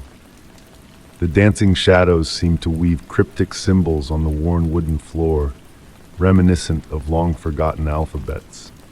On nights of profound stillness, I could almost swear I heard the faint rustle of pages turning, despite always being alone in this secluded enclave. One evening, while perusing the volumes that lined the nook's walls, I discerned an intriguing pattern in their arrangement. The smooth, worn spines of the leather-bound books, touched by centuries of hands, seemed to align purposefully when viewed from certain angles. The varying heights, subtle hues, and precise positions hinted at a hidden order beyond mere chance. Intrigued, I dedicated more time to studying these enigmatic books, meticulously observing their positions and the interplay of moonlight upon them throughout the night. My flashlight beam would occasionally catch gilded lettering that appeared to shift with the passage of time, revealing fragments of text in unfamiliar languages. The atmosphere in the nook grew heavier with each passing night, laden with the weight of untold narratives and forgotten truths. In my exploration, I stumbled upon a peculiar tome that exuded a warmth as if it had just been held by another seeker of knowledge. Its pages remained blank, yet at the stroke of midnight, faint, elusive writing would materialize, morphing and shifting before my eyes. The words eluded comprehension, like fleeting memories upon waking from a dream. The resonant chimes of the grand clock measured the hours as I delved deeper into the mysteries of the nook. Subtle changes began to manifest, books subtly shifting their positions between my visits, the window framing views of the night sky from improbable angles, and a persistent sensation of being discreetly observed. My fellow guardians noted a transformation within me as well. I spoke of the library's history with an intimacy that belied my tenure, as if I had witnessed its creation centuries past. I found myself deciphering morsels of ancient tongues I had never before encountered, and my dreams became tapestries woven with visions of expansive halls of knowledge extending beyond the library's physical confines. The most astounding revelation came one winter night under a full moon and crystalline skies. Seated in my customary spot, a book slipped from its shelf, resting open at my feet. Its pages chronicled a secretive order of librarians rumored to have unlocked the ability to embed knowledge not solely in words, but within the very essence of space itself. They had fashioned sanctuaries akin to my nook, realms where the boundaries between reader and text, between past and present, blurred into one. I realized then that I had become part of a legacy far grander than myself. The nook had chosen me, as it had chosen others before, beckoning me into a lineage that traversed epochs. The whispers I heard were not mere echoes of an aging edifice, but the voices of countless readers who had sat in this very spot, contributing their insights to the collective wisdom enshrined within these walls. As I transcribed this chronicle by the soft radiance of my flashlight, I acknowledge that the true nature of this place may forever elude my grasp. The nook remains an enigma, its enigmatic truths unveiling themselves at their own pace, akin to words materializing on ostensibly blank pages.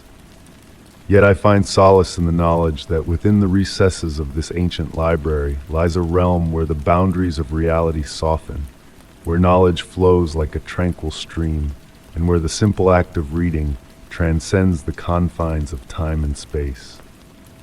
I continue my nocturnal vigil, overseeing both the library and its concealed marvels. The nook patiently awaits in its secluded corner, prepared to embrace the next intrepid soul who chances upon its threshold. And on nights when the moon hangs just so and the silence deepens, I swear I can discern the gentle rustle of pages, as if unseen readers partake in my watch, all of us united by the eternal enchantment of words and the enigmas they hold. Story 12. High above the bustling city, atop a forgotten building, lies a secret rooftop garden that defies the chaos below.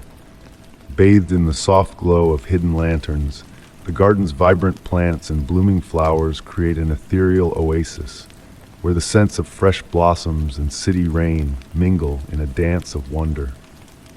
One autumn evening, as the sky turned to velvet and the air whispered of falling leaves, I glimpsed a mysterious light from my window.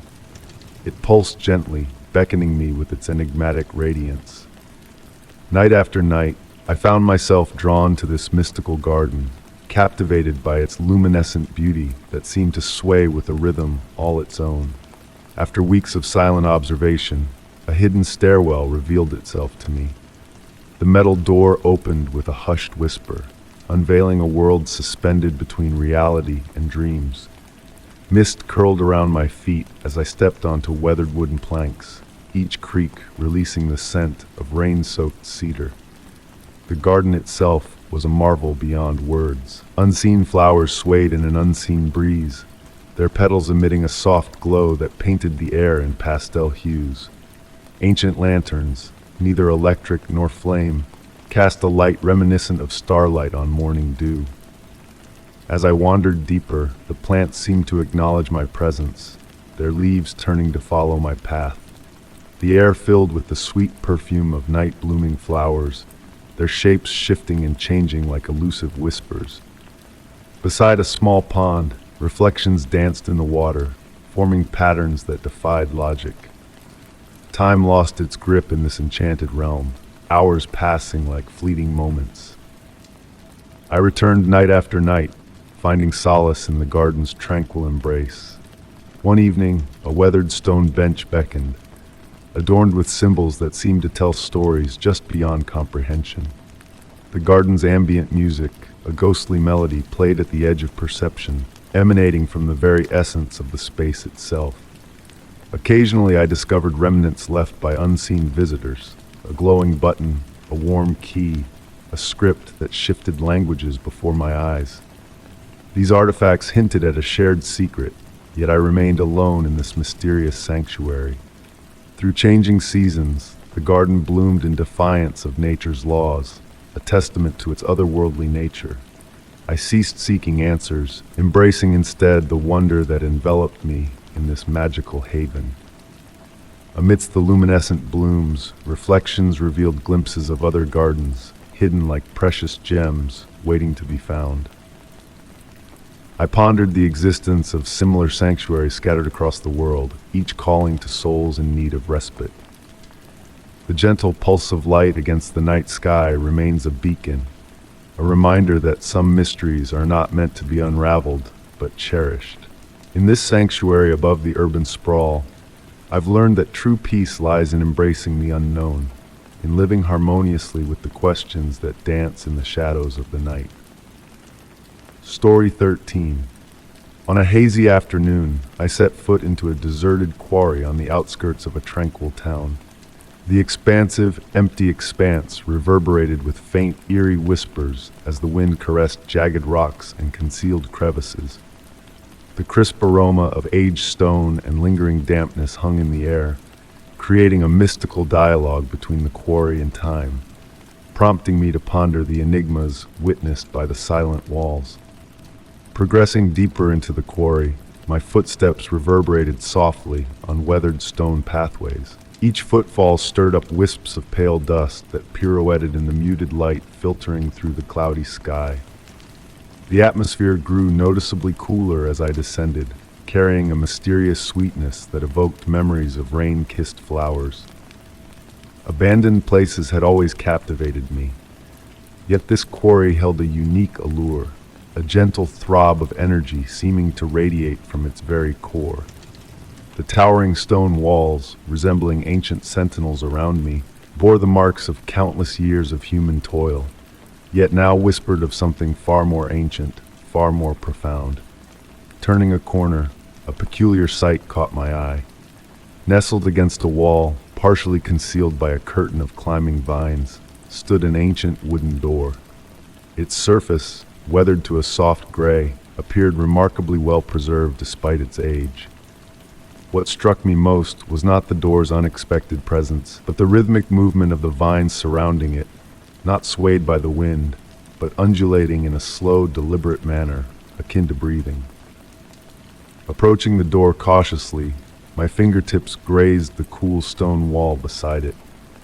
The sweet scent in the air intensified, mingling with an earthy undertone reminiscent of freshly tilled soil. Standing there, subtle shifts in the quarry's ambiance became apparent. The natural echo of the space seemed to transform, adopting an almost melodic quality, as if the stone itself hummed a subtle tune just beyond conscious perception. The door lacked a handle, featuring only a smooth, weathered surface where one might have been. Upon closer inspection, intricate patterns carved into the wood came into focus, spirals and curves that appeared to shift and transform when viewed from different angles. Each attempt to trace a pattern to its end resulted in a seamless transition to another, creating an endless dance of geometric elegance. Time seemed to flow differently in that space. The overcast sky above had darkened imperceptibly, leaving me uncertain of whether minutes or hours had slipped by. The quarry's murmurs had grown clearer, yet remained indecipherable, resembling muffled conversations overheard through walls, the rhythm of speech devoid of distinct words.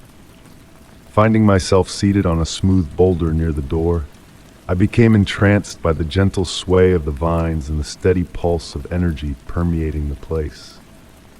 Despite the cool air, the rock beneath me radiated warmth, as though retaining an ancient memory of the sun's embrace. As twilight descended, faint points of light emerged from the quarry wall's recesses.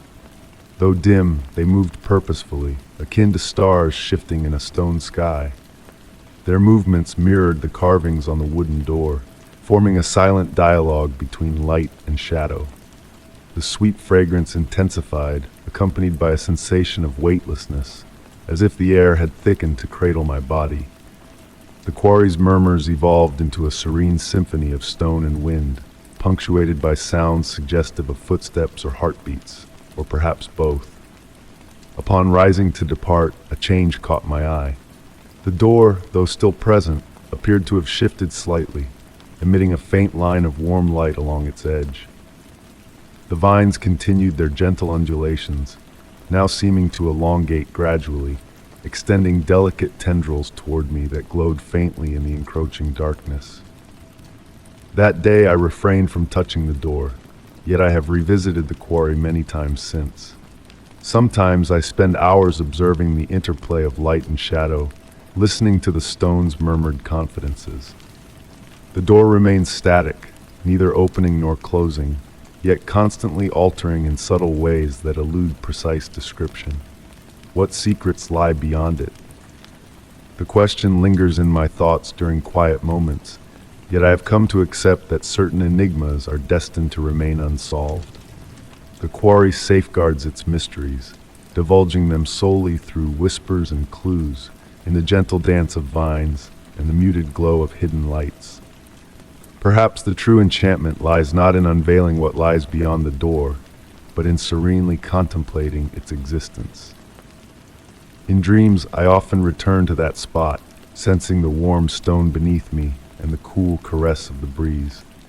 The quarry's whispers accompany me into slumber, a lulling melody of stone and time, underscoring the notion that some places exist in the nebulous realm between knowledge and imagination, between sight and emotion.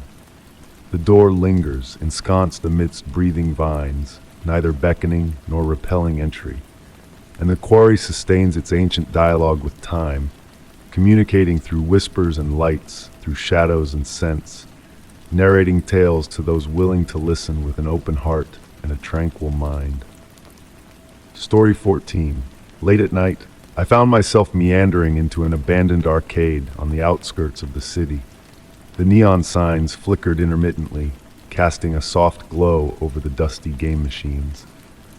In the hush of the space, a faint hum reverberated from the shadows, lulling me into a sense of calm.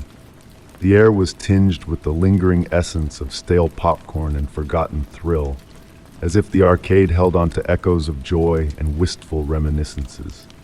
My fingertips skimmed the weathered plastic surfaces of the game cabinets, tracing the intricate patterns concealed beneath layers of dust. Each step I took left delicate imprints in the thin carpet of gray powder that blanketed the floor. The rhythm of my breathing melded with the gentle electrical hum that filled the air, creating a strangely comforting melody. Amidst the dim illumination, I could discern the faded artwork on the machines. Fantastical realms and characters now faded into ghostly outlines. Some screens flickered weakly, displaying fragmented images that danced like ethereal apparitions. One game, in particular, captured my attention. An ancient racing simulator with a weathered leather seat and a steering wheel that seemed to shift ever so slightly on its own accord. The temperature noticeably dropped as I ventured further into the arcade. The hum intensified, taking on a melodic quality, akin to a distant choir harmonizing in the night. I found myself swaying to the hypnotic pulse, my footsteps syncing with the mysterious rhythm that enveloped me. The air was pregnant with possibilities, as if the boundary between reality and fantasy had blurred within this forgotten realm. A narrow hallway led me to what appeared to be the arcade's maintenance area. Vintage posters adorned the walls, showcasing games long lost to time.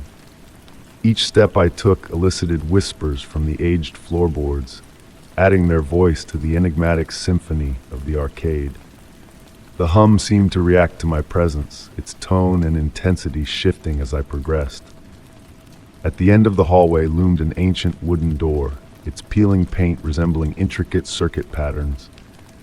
The brass handle, warm to the touch, beckoned me to turn it. As the door creaked open, a soft blue luminescence bathed the small room before me.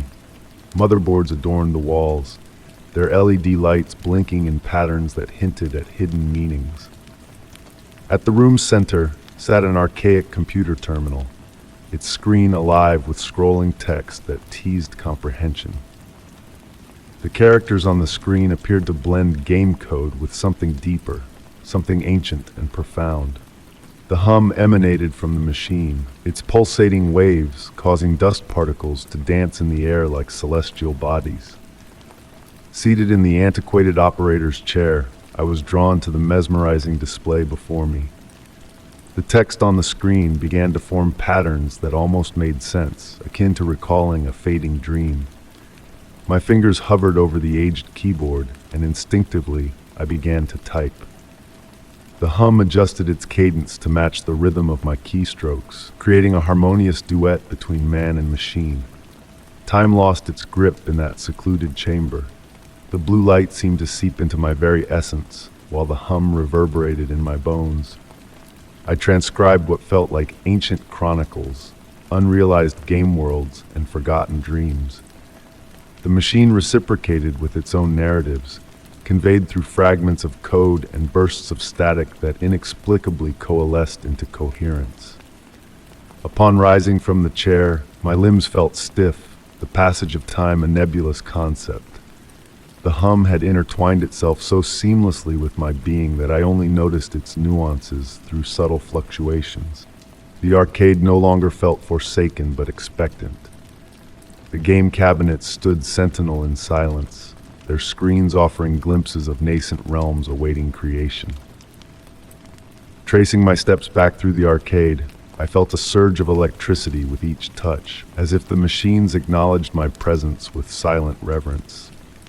The once moving steering wheel of the racing game now remained motionless, yet the screen depicted a road stretching infinitely into a digital dawn. Glancing back before exiting, I beheld the neon signs casting a steady, warm glow instead of their previous erratic flickers. The hum of the arcade had transformed into a gentle purr, akin to a slumbering electronic giant content in its dreams. In that moment, I knew I would return, drawn by the melodic silence and the promise of untold stories awaiting discovery amidst the games. Stepping outside, the hum persisted as a subtle vibration in my chest, a lingering echo of the night's mysterious serenade. Sometimes, in the quiet pre-dawn hours, I can still feel its beckoning call, the harmonious blend of memory and enigma, forever resonating within the abandoned arcade. Story 15. On a serene night, disturbed only by a sudden downpour, I ventured into the rain to retrieve my umbrella. To my surprise, a trail of muddy footprints marked a path leading away from my door. The raindrops fell with a steady beat, creating a soothing white noise that enveloped me in a mysterious aura. The damp air carried a hint of something unspoken, a presence that left me both curious and unsettled. Beneath the glow of the porch light, I observed as the raindrops slowly blurred the edges of each footprint, transforming them into soft, indistinct shapes against the wet concrete. The footprints, not quite matching any shoes I owned, seemed oddly familiar yet out of place. They appeared to have been made with careful intent, each step deliberate and purposeful. What captured my attention most was the subtle shimmer of the footprints in the dim light, as if they held fragments of reflected moonlight within them. Intrigued, I found myself drawn to follow the trail, my own footsteps blending with the soft patter of rain on my coat as I moved forward. The air carried the rich scent of wet earth mingled with a faint, sweet fragrance reminiscent of old books and dried flowers. Following the path through my garden, I noticed how the footprints weaved between the plants with remarkable precision, as if the maker knew exactly where to step, never disturbing a single leaf or stem. As I continued along the trail, I observed a peculiar phenomenon. The raindrops around the footprints seemed to pause for a fleeting moment before touching the ground, creating tiny suspended spheres of water. This detail, almost imperceptible, added to the enchantment of the scene. The path led me to a small clearing where the footprints formed a perfect circle, the grass within it appearing subtly different, almost shimmering in the rain. Kneeling down, I ran my fingers over the grass, feeling a cool, gentle vibration that seemed to resonate through my fingertips. Within the circle, each raindrop carried a faint, melodic note as it fell. Following the fainter trail beyond the circle, I arrived at the old oak tree at the edge of my property. Its branches arched overhead like protective arms, whispering secrets in the rain. The footprints seemed to end at the base of the tree, merging with the natural patterns of the bark in a seamless blend of earth and mystery. Placing my hand against the wet bark, I sensed the same subtle vibration that had resonated in the grass circle. The tree pulsated with a quiet energy, like a sleeping heart beating in slow rhythm. Water cascaded down its trunk, forming transient patterns that almost resembled words before dissolving into the rain. In that moment, the atmosphere shifted palpably. The air crackled with a gentle electricity, as if on the brink of revealing a hidden secret. The rain fell in intricate patterns, a dance of light and shadow choreographed to an unseen melody. Though I never laid eyes on my silent visitor, their presence had transformed my garden into a realm of enchantment. Even upon returning indoors, I carried with me the lingering essence of their passage, a sweet, mysterious fragrance that clung to my clothes long after the rain had ceased. Subtle changes began to unfold in my garden and the old oak tree, as if touched by an otherworldly hand. The rain now fell with a different cadence, the plants grew with a renewed vigor, and the tree swayed in the wind as if whispering ancient tales. On quiet rainy nights, I often find myself drawn outside, yearning to discover new footprints leading through the garden. Though the mysterious visitor has not returned, their enigmatic presence lingers in the rain-soaked air, leaving me with a sense of wonder and curiosity. As I sit by lamplight, watching another storm approach, I ponder whether the visitor had not merely passed through, but left a part of themselves woven into the essence of this place. Sometimes, as I drift into slumber to the sound of rain outside my window, I swear I can hear faint footsteps moving in harmony with the raindrops, a reminder of the ethereal presence that once graced my garden. Story 16. In the depths of my attic, amongst forgotten relics, I stumbled upon a weathered photograph nestled within a tattered album. This image, frozen in time from bygone decades, seemed to possess a subtle shifting quality as my gaze lingered upon it. A delicate fragrance, reminiscent of old roses and aged parchment, wafted through the air, enveloping me in a cloud of nostalgia and intrigue. Could it be that the figures captured in that picture were whispering a tale long buried in the sands of time? As the late afternoon sun filtered through the dusty attic window, a warm golden hue bathed the worn wooden floorboards, creating a tranquil ambience. Nestling into an ancient rocking chair, the rhythmic creaking of aged wood beneath me lulled my senses into a state of relaxation. My fingertips delicately traced the frayed edges of the photograph, each imperfection telling a story of its own. The scene depicted a grand garden party, a relic of more elegant eras long past. Women adorned in flowing gowns and men in impeccable attire stood frozen in a moment of celebration, their smiles holding enigmatic secrets within their depths. In the backdrop, a majestic Victorian mansion loomed, its windows reflecting the dying embers of a sunset from a distant evening. Yet amidst the revelry, one figure beckoned for my attention. A woman clad in a pearl-white gown stood slightly apart from the others, her gaze fixed upon the camera with an inscrutable expression. Struggling to decipher the emotions etched upon her features, a peculiar chill crept through the attic, accompanied by an intensifying scent of roses. Closing my eyes, I surrendered to the hush of the attic, allowing its stillness to embrace me. Upon reopening them, a peculiar shift had occurred. The quality of light within the photograph had metamorphosed. The once static sunset now pulsed with a soft, ethereal glow, casting a new luminescence upon the woman in the pearl-white dress. Her subtle movement, a hand outstretched towards an unseen realm beyond the photograph's confines, drew me deeper into the enigma. As I remained transfixed by the image, the boundary between past and present blurred before my eyes. The figures within the photograph began to breathe with life, their forms gaining depth and substance like watercolors bleeding into reality. The woman in the pearl-white dress emerged as a focal point, a pendant around her neck, catching the light in a mesmerizing dance. The ambient temperature continued its gradual descent, prompting me to draw my sweater snugly around my shoulders. Shadows lengthened within the attic, yet the photograph retained its ethereal luminosity. Details once unnoticed now surfaced. A teacup poised delicately on a garden table, its contents swirling with ghostly movement. A butterfly suspended mid-flight, its fragile wings quivering in an unseen breeze.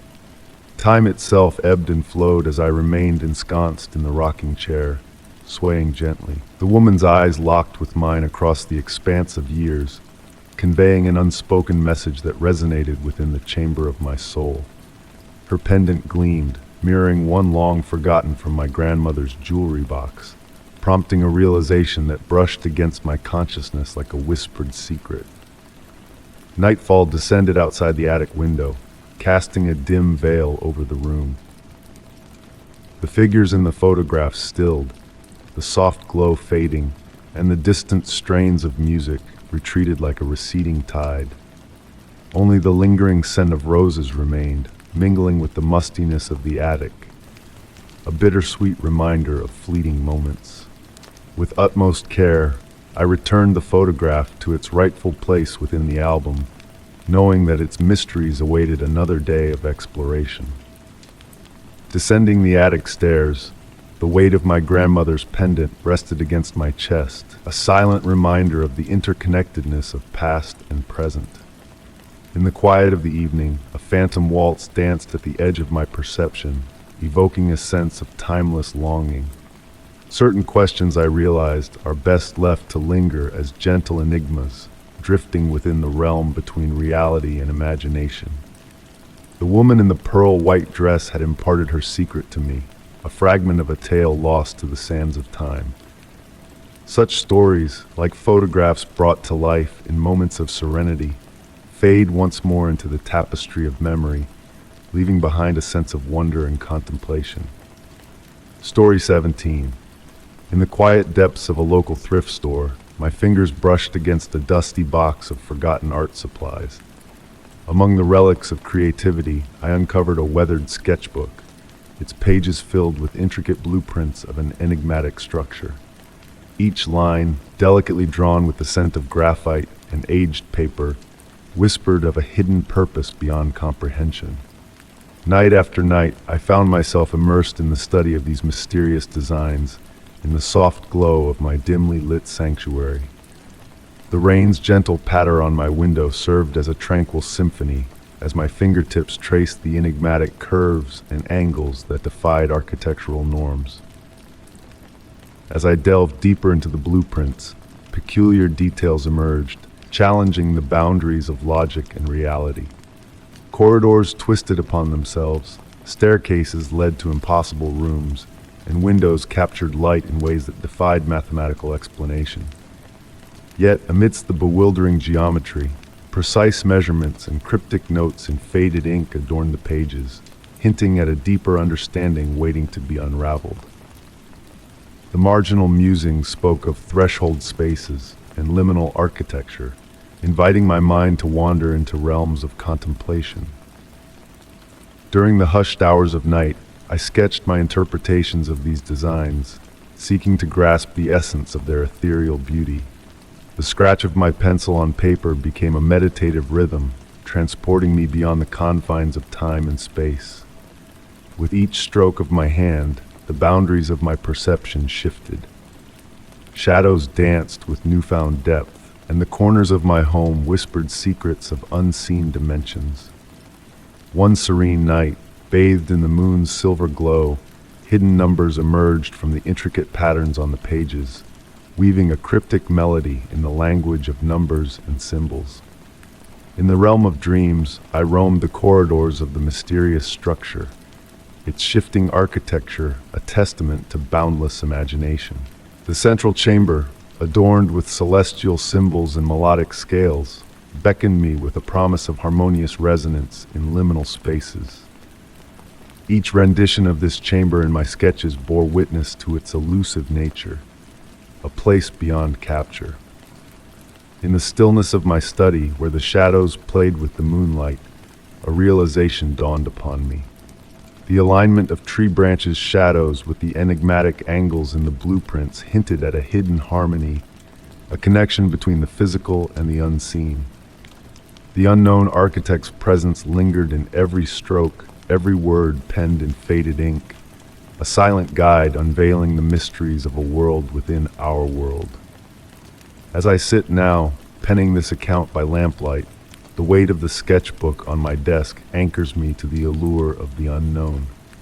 The rain's gentle rhythm against my window, the pulsing shadows in the corners of my room, they all whisper of a truth just beyond reach, a truth that thrives in the quiet spaces between consciousness and dreams. In the embrace of this enigma, I find solace. For some mysteries are meant to be cherished, like a half-remembered dream that leaves a lingering sense of tranquility upon waking. And so I continue my journey through the labyrinth of the blueprints, guided by the echoes of an architect lost in time, discovering the beauty of the spaces that dwell in the margins of our known world. Story 18. On a somber afternoon, amidst my usual stack of mail, I stumbled upon an unmarked envelope. Gingerly unfolding the aged paper, the handwritten words within stirred a sense of nostalgia for experiences I had never lived. The faint aroma of ancient ink and soothing lavender enveloped the room, prompting me to question the very foundations of my past. The delicate paper felt worn, its edges softened by the passage of time. Raindrops tapped gently against the window, creating a melodic harmony that mirrored the rhythm of my own heartbeat. Bathed in the warm glow of my reading lamp, the elegant script on the letter seemed to sway hypnotically before my eyes. My dearest friend, the letter commenced, I write to jog your memory of the summer sanctuary where we shared precious days. Oddly enough, I had no recollection of any such summer abode, yet as I perused the written words, sensations of sunlight kissing my skin and the distant symphony of waves brushing against the shore washed over me. The crackling fireplace beside me provided a comforting accompaniment as I delved deeper into the letter's contents. Each word acted as a key, unlocking chambers of my mind filled with memories that felt simultaneously alien and intimately familiar. The essence of sea salt and freshly mown grass lingered in the air. The sensation of smooth wooden floorboards beneath my bare feet, the gentle rustle of cotton curtains in a breeze. The letter painted vivid scenes of afternoon teas in delicate china adorned with blue blossoms, of hushed dialogues in a garden where roses bloomed eternally, and of a mysterious locked room on the uppermost floor. With every description, the phantom memories grew more tangible, more vibrant, yet I knew without a doubt that I had never lived through these moments. My feline companion nestled in my lap, emitting a soft purr, grounding me in the present as my mind wandered through these ethereal recollections. The handwriting remained steady and graceful on the second page, detailing events that now felt as tangible as the chair I occupied. Strolls through mist-laden gardens at dawn, spectating shadows cavort in candlelit chambers, hearing distant piano melodies in the silence. The wooden floorboards creaked gently beneath me as I shifted, momentarily convincing me they echoed the same sounds referenced in the letter. The unique midnight sighs of the summer retreat's aged flooring. The scent of lavender intensified, permeating the room, not just from the paper, but from all corners, bearing with it the weight of memories that seemed to belong to another. Or did they? The letter's author spoke of shared confidences, unspoken understandings, vows exchanged in whispers. They detailed a locket I purportedly always wore, housing a photograph of two young women standing before a grand estate. My hand instinctively reached for my neck, encountering only bare skin, yet the phantom presence of that locket weighed upon me as though it had always adorned my person. Outside, the rain continued its gentle serenade, but now it murmured words just beyond my comprehension. The letter recounted rainy days spent in the sanctuary's library, surrounded by leather-bound tomes whose titles shifted when unobserved. I recalled the scent of those books, or did I? It seemed inconceivable.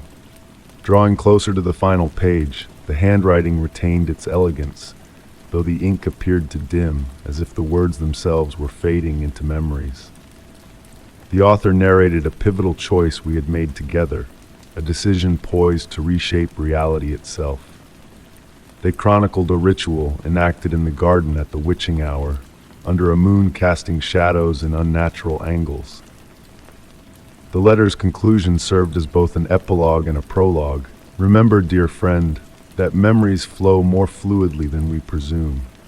What we believe to be true about ourselves is merely the narrative we've embraced. Perhaps this letter will guide you toward a different tale, or perhaps it will merely jog your memory of the one you chose to bury. It closed with an initial limping I struggled to decipher, the shape of the letter morphing each time I attempted to focus on it. As I carefully folded the letter along its creases, I caught a glimpse of my reflection in the window's glass. For an instant, in the soft lamplight, I fancied another visage staring back at me, a countenance as familiar as my own, yet entirely unknown. The rain dwindled, and the scent of lavender waned gradually. Reverently returning the letter to its envelope, I understood that my memories, whether genuine or imagined, adopted or bestowed, would never retain their former clarity. Drifting into slumber that night in my beloved armchair, I discerned the distant melodies of waves and piano strains, and felt the phantom weight of a non-existent locket against my skin. Story 19. Amidst a sudden deluge on an otherwise unremarkable evening, I sought shelter beneath an awning, seeking refuge from the rain's relentless assault. The droplets drummed against the pavement with a fierce determination. Yet amidst the cacophony, a faint, urgent whisper caught my attention, carried on the breath of the storm. The air was cool and damp, redolent with the fragrance of fresh rain and distant thunder. And within that whispered promise lay a hint of enigmatic secrets, yearning to be unveiled. Enthralled, I stood transfixed by the rhythmic symphony of raindrops dancing upon the canvas above me. Once more, the whisper reached my ears, clearer this time, akin to a voice murmuring just beyond my shoulder. I turned, only to be met by emptiness and the encroaching shadows of twilight. Streetlights flickered to life, casting a gentle glow that created halos in the mist-laden atmosphere. The voice beckoned me forward, leading me into the narrow passage between two weathered brick edifices. Normally, I would have dismissed such a call as mere folly, yet this evening bore an air of peculiar significance. The whisper bore no malice, but rather a tender insistence, reminiscent of my grandmother's soothing tales at bedtime. With cautious steps, I ventured into the alley, and as if in response, the rain softened to a gentle mist. The brick walls exuded warmth, defying the evening chill, as though they harbored the essence of centuries of summer sun, now slowly releasing it into the world. My footfalls created soft splashes in the shallow puddles, casting mesmerizing patterns of light reflected from above. The alleyway opened into a secluded courtyard, concealed from the outside world by the surrounding structures. At its heart stood an ancient fountain, its weathered stone bearing witness to the passage of time. Water cascaded from its spout in a melodious harmony with the rain, crafting a tranquil symphony that enveloped the space. The whisper now seemed to emanate from the very heart of the fountain, growing more pronounced as I drew near. Clusters of small blue flowers adorned the base of the fountain, their petals aglow with a mystical light that pulsed in synchrony with the falling droplets. These blooms, unlike any I had ever beheld, appeared both ancient and newly blossomed, existing in a temporal confluence. Kneeling beside the fountain, I felt an inexplicable sense of familiarity. Faint markings adorned the stone, resembling inscriptions in an unknown script. As my fingers traced the symbols, they seemed to shift and transform beneath my touch, akin to words dissolving in water. The whisper evolved into coherent phrases, hovering on the cusp of comprehension, speaking of memories, promises, and the cyclical nature of time mirrored in the fountain's eternal dance. Gazing into the pool, I beheld reflections that defied reality. Glimpses of bygone eras, alternate lives, and fleeting moments of shared presence in this timeless space. Each vision rippled and waned like ephemeral dreams upon waking, leaving behind a faint impression of the unseen. The blue flowers continued their gentle pulsations, casting ethereal shadows that danced upon the courtyard walls. Time flowed languidly, akin to honey cascading from a spoon, imbued with a sweetness that dispelled all urgency and fear. The whispers now cradled me like a cherished lullaby from childhood, half remembered yet deeply felt. As the rain persisted in its gentle descent, veiling the courtyard from the outside world, the whispers imparted secrets that eluded complete recollection, but lingered in the recesses of my dreams. Rising to depart, I noticed a solitary blue flower had detached and rested in my palm, its luminance subdued to blend with the natural realm, yet retaining an enduring beauty. Though the whispers faded as I retraced my steps through the alley, their presence lingered like a tender embrace. Emerging onto the street, I found the rain had ceased, yet the air remained pregnant with moisture.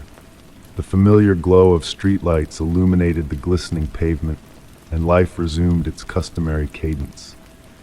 Yet within me, I bore the indelible mark of that mystical encounter, forever altered by the gentle enigma of the hidden courtyard. On rainy evenings since, a faint echo of those whispers occasionally reaches my ears, borne on the breeze. The blue flower now rests upon my windowsill, outwardly unremarkable to casual observers. But in the hush of night, when the world slumbers, it still emanates a soft radiance, a reminder of promises exchanged in the rain, of enigmas veiled just beyond the threshold of perception, patiently awaiting discovery by those attuned to the whispers within the storm. Story 20. In the depths of a moonlit night, cruising down a solitary highway, my gaze fell upon an ancient radio tower standing stark against the sky. A mysterious aura enveloped the scene as my car radio crackled with static, punctuated by a faint rhythmic signal resonating with enigmatic significance. The night air carried a chill, laced with the essence of metal and distant storms, hinting that the tower harbored a clandestine message from bygone eras. Intrigued, I felt compelled to pull over, lured by an inscrutable curiosity. The soft purr of my car's engine faded into silence as I switched off the ignition, leaving behind only the gentle rustle of wind through the tall grass and the persistent rhythmic static emanating from my radio. The signal, now clearer, manifested as a sequence of long and short bursts, reminiscent of Morse code, yet uniquely distinct. The sentinel-like tower loomed against the deep indigo sky, its red warning lights extinguished long ago, swallowed by the passage of time. Rust had claimed its metallic surface, etching intricate patterns that seemed purposefully crafted. As I observed, languid clouds drifted across the moon, casting ephemeral shadows that caused the structure to sway imperceptibly. The rhythm of the signal began to stir a sense of familiarity within me, akin to a half-remembered lullaby from distant childhood. Surrendering to the hypnotic sound, I closed my eyes, attempting to unearth the source of its haunting melody. The static ebbed and flowed like gentle tides, carrying elusive whispers that hinted at words just beyond comprehension. Striving to capture the anomaly on my phone, I discovered it inexplicably unresponsive, its screen shrouded in darkness despite being fully charged. The atmosphere thickened with anticipation, as if the very air held its breath in anticipation. A delicate mist materialized, enveloping the tower's base in a soft, ethereal embrace. Enthralled by the cadence of the signal, memories of unfamiliar origins began to surface, mingling with my own recollections. Visions materialized before me, individuals engrossed in urgent discussions within a control room, bathed in the warm glow of analog machinery. The aroma of coffee wafted through the air, accompanied by the mechanical whir of tape reels. The mist deepened, veiling the tower in a ghostly shroud, while the signal's pattern subtly shifted, revealing morsels of its encoded message. Numbers, dates, scientific data, and coordinates flitted through my consciousness, hinting at a profound discovery preserved within the endless broadcast. Time seemed to wane as I lingered, ensconced in the cocoon of sound and mist. The temperature dropped imperceptibly, prompting me to draw my jacket tighter around me, yet I remained transfixed. Each pulse of static unveiled a fragment of a vast enigma, patiently awaiting decryption for decades. A soft glow emanated from the tower's base, pulsating in harmony with the radio signal, casting a mesmerizing amber light that pirouetted through the mist. Entranced by the hypnotic display, I felt my eyelids grow heavy as the signal's cadence morphed into a melodic harmony akin to a soothing lullaby. Realization dawned that the memories I had glimpsed were not happenstance, but deliberately transmitted, enshrined in the endless loop of static and silence. With the approach of dawn, the mist began to dissipate, the signal gradually fading into silence once more. The tower stood mute, its secrets cloaked in layers of rust and time. Abruptly, my phone sprang back to life, revealing missed calls from concerned loved ones. The sun painted the sky in pastel hues, casting a dreamlike quality over the night's events. Setting forth on the vacant highway, a subtle shift had occurred within me. The signal's rhythm lingered, a subtle undercurrent in my thoughts, beckoning me back to unravel further enigmas. Certain frequencies, once attuned to, embed themselves within us, forming a clandestine connection to a realm beyond our understanding.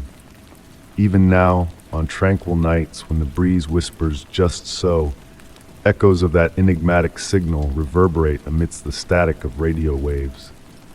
It serves as a poignant reminder that mysteries persist in the world, camouflaged in plain view, awaiting a receptive soul to pause and listen. The tower stands as a monument to those who preceded us, their cryptic message interwoven in the endless tapestry of static, patiently awaiting a decipherer. Story 21. In the depths of the attic, among forgotten relics of bygone eras, a hidden treasure awaited my discovery. It was a canvas, concealed behind a weathered trunk, revealing an enigmatic painting that beckoned with a whisper of mystery. The artwork depicted a figure caught in the midst of a metamorphosis, a dance of light and shadow that seemed to echo a familiar essence. The air was heavy with the scent of old paper and memories etched in the fabric of time. As I delved into the intricate brushstrokes, a sense of recognition tugged at the edges of my consciousness, as if the portrait held secrets of a past never lived. Seated upon a worn wooden chair, I watched as dust motes pirouetted in the solitary beam of light filtering through the attic window. The painting shimmered in the dimness, its unfinished contours blending into the canvas like whispers of color bleeding into the night. The face on the canvas existed in a realm between presence and absence, its features at once clear and elusive, as if the artist's hand had paused in mid-motion. The aging house groaned softly, its time-worn bones lending a lulling cadence to my contemplation. Fingertips traced the weathered frame, tracing the history etched in every groove and imperfection. The eyes of the portrait held me captive, their gaze crafted with a precision that seemed to transcend the boundaries of the painting. As evening descended, a golden light bathed the attic, casting elongated shadows across the wooden floor. The whisper of autumn crept through a gap in the window, carrying with it a crisp promise of transformation. In the quiet of twilight, I found myself conversing with the enigmatic figure on the canvas, as though it held the key to unlocking forgotten memories. With each passing moment, the painting revealed new facets, its brushstrokes shifting subtly with the changing light. There was a fluidity to the incomplete masterpiece, a sense of endless possibility woven into its very essence. A faded inscription emerged behind the painting, cryptic words urging me to remember the light changes everything. The elegant script danced before my eyes, hinting at a connection that transcended time and space. I brought old journals and photographs to the attic, laying them out in a mosaic of fragmented histories around the portrait, seeking to unravel the enigma it embodied. Nights turned into days as I sat with the painting, the moonlight casting an ethereal glow upon its surface. In those hushed moments, whispers seemed to emanate from the unfinished brushstrokes, weaving a tapestry of half-remembered dreams and long-forgotten melodies. The portrait became a mirror of my innermost thoughts, reflecting emotions long buried beneath layers of time. As the seasons waltzed outside the attic window, a revelation dawned upon me. The incomplete state of the painting was not a flaw, but a deliberate choice, a tribute to the ever-changing nature of existence. Each viewing, each shift in perspective, breathed new life into the portrait, allowing it to evolve in tandem with the observer. I embraced my role as the guardian of this unfinished masterpiece, recognizing that its perfection lay in its perpetual becoming. The attic transformed into a sanctuary where time flowed like a gentle stream, blurring the boundaries between reality and imagination. And so, I continue to ascend those creaking stairs, to sit in silent communion with the portrait that has woven itself into the fabric of my existence. The notebook now holds my musings on the play of light and shadow upon the canvas, a testament to the ever-unfolding narrative of the artwork. Yet, words pale in comparison to the profound silence that envelops me in the attic, where the mystery lingers like a soft caress. The portrait remains unfinished, a testament to the eternal dance of creation and revelation, inviting me to witness its magic in the quiet embrace of the dust-filled light. Story 22. In a forgotten gallery of ancestral treasures, a peculiar portrait caught my eye, a faded visage of a stranger whose gaze hinted at a hidden tale of sorrow. Behind the frame, a fragile letter awaited discovery, exuding the sweet fragrance of aged parchment and lavender, beckoning me to unravel its secrets. The gallery, frozen in time, basked in the soft glow of afternoon sunlight filtering through tall windows, casting a mesmerizing dance of dust motes against weathered wooden walls. Each creak of the aged floorboards beneath my feet whispered of bygone footsteps echoing through the ages. With trembling fingers, I extracted the letter, feeling the weight of history in its delicate folds. The woman in the portrait, her countenance a blend of melancholy and resolve, seemed to watch me intently, as if urging me to delve into her past. The script on the letter, faded to a sepia hue, flowed gracefully across the page, transporting me to a bygone era. My dearest Elizabeth, by the time you read these words, I will have embarked on a voyage across the ocean, driven by a quest to uncover our grandmother's enigmatic legacy. Vivid dreams haunt my nights, visions of a mysterious music box with a hidden compartment of the key she treasured, of tales spun about a mist-shrouded manor by the shore. The melody she hummed lingers in my mind, its notes appearing like ripples in a tranquil pond. I've deciphered the engravings on the music box, matching them to the pattern etched in my dreams, the one that vanished when she departed. The portrait I leave behind conceals more than mere likeness. Within its frame lies a map, concealed for ages. I withhold its exact location here, but trust your childhood memories to guide you to our secret alcove in the gallery. There, the truth awaits your touch. Should this letter fall into another's hands, some mysteries are best left untouched. Yet, Elizabeth, should you read these lines, follow the path I've laid out. Our inheritance lies not in material wealth, but in the wisdom passed down through generations of our kin. The moon's reflection on water, the whispers of ancient trees, the dance of candlelight shadows, these hold the key to enlightenment. Trust your instincts over your eyes. Answers will come in dreams, as they did for grandmother and now for me, with boundless love and hope, Margaret. The letter's resonance lingered, casting a subtle spell upon me like the fading hues of a sunset. Viewing Margaret's portrait anew, the gallery transformed, suffused with the weight of untold narratives and unfinished odysseys. As twilight enveloped the space, shadows stretched and the painting seemed to subtly shift in the dimming light. Details once overlooked now beckoned. Hints of a pendant concealing a key, a music box's presence in the background, her hand poised near her heart as if guarding a secret. The tranquil hush of the gallery enveloped me like a comforting embrace as I pondered the enigma before me. Should I pursue the map, follow Margaret's trail to the unknown journey that called her overseas? The answer need not be immediate, for some enigmas unfurl only when the moment is ripe. Tenderly, I returned the letter to its hiding place, crafting a copy of its contents in my journal. As I readied to depart, a faint melody, ethereal and pure, drifted through the air, a fleeting lullaby of forgotten origins. Whether a creation of my mind or a whisper from the gallery's depths, I could not discern. The portrait's eyes tracked my movements as I left, not with unease, but with a gentle allure, akin to an untold tale awaiting its narrator. I knew I would revisit this gallery, this enigma. Yet for now, I allowed the questions to settle like autumn leaves upon a tranquil pond, understanding that some truths reveal themselves most vividly in dreams. Story 23. In a forgotten alcove of a neglected library, I stumbled upon a fragile manuscript with pages the color of aged parchment, adorned with enigmatic footnotes.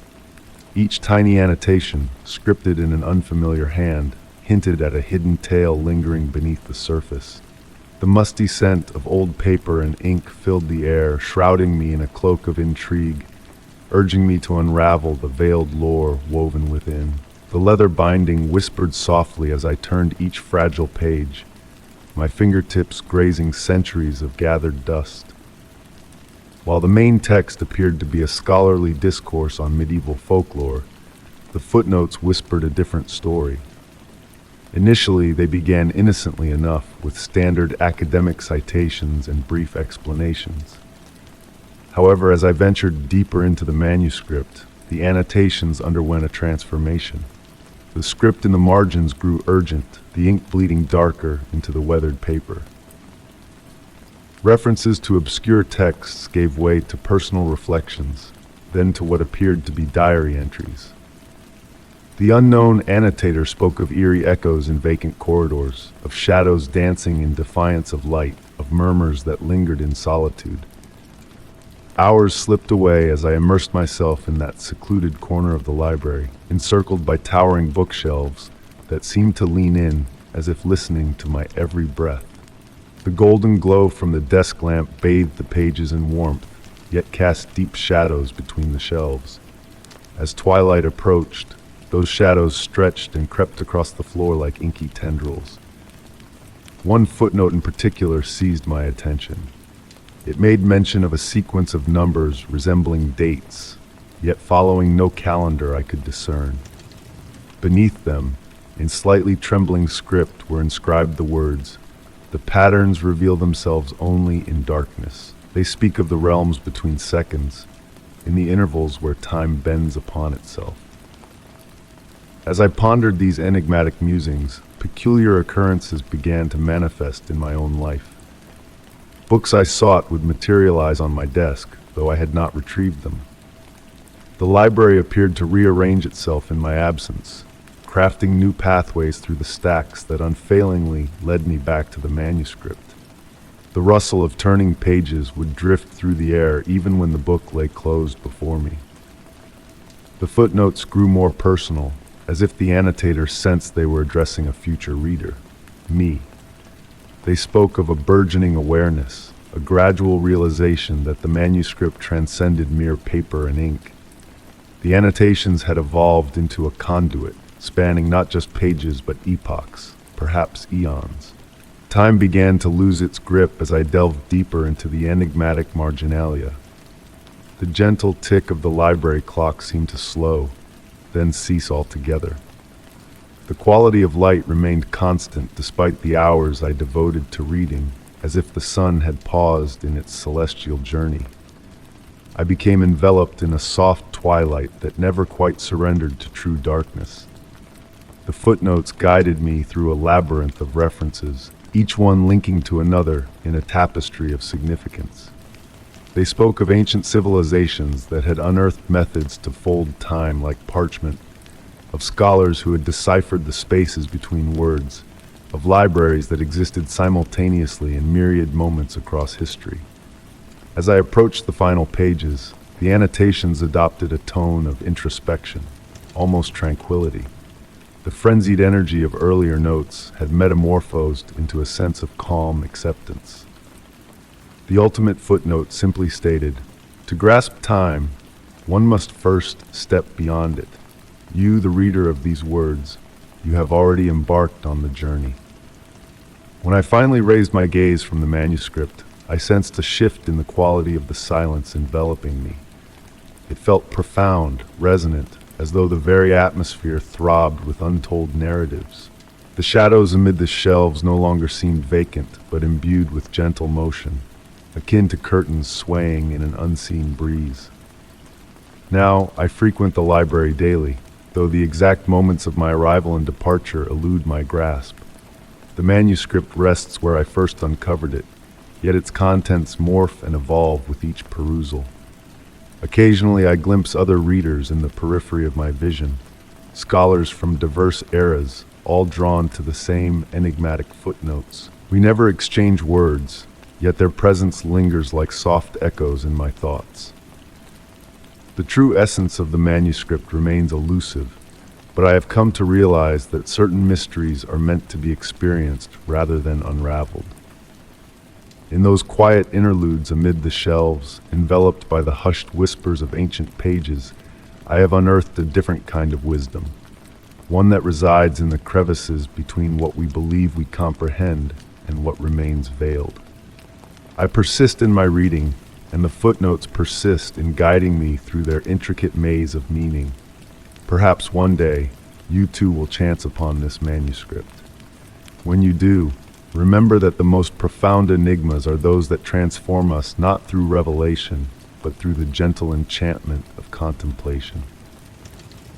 Story 24. Along a rugged stretch of coastline, my journey led me to an abandoned lighthouse, a solitary sentinel standing against the relentless onslaught of crashing waves. Its once vibrant red paint now faded, and its stones weathered and crumbling.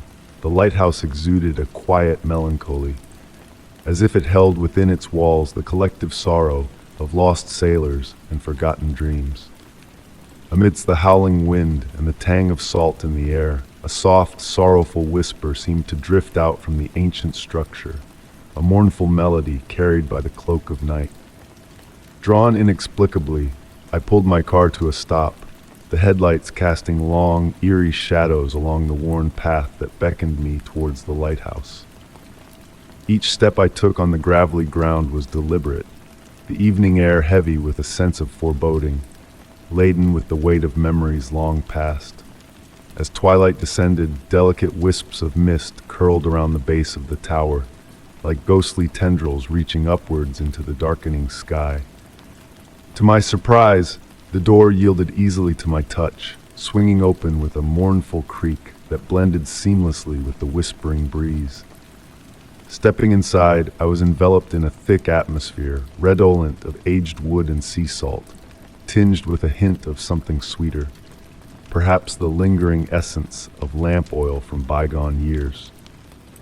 My hand trailed along the cool metal railing as I ascended the spiral staircase, each footfall echoing in the cavernous space.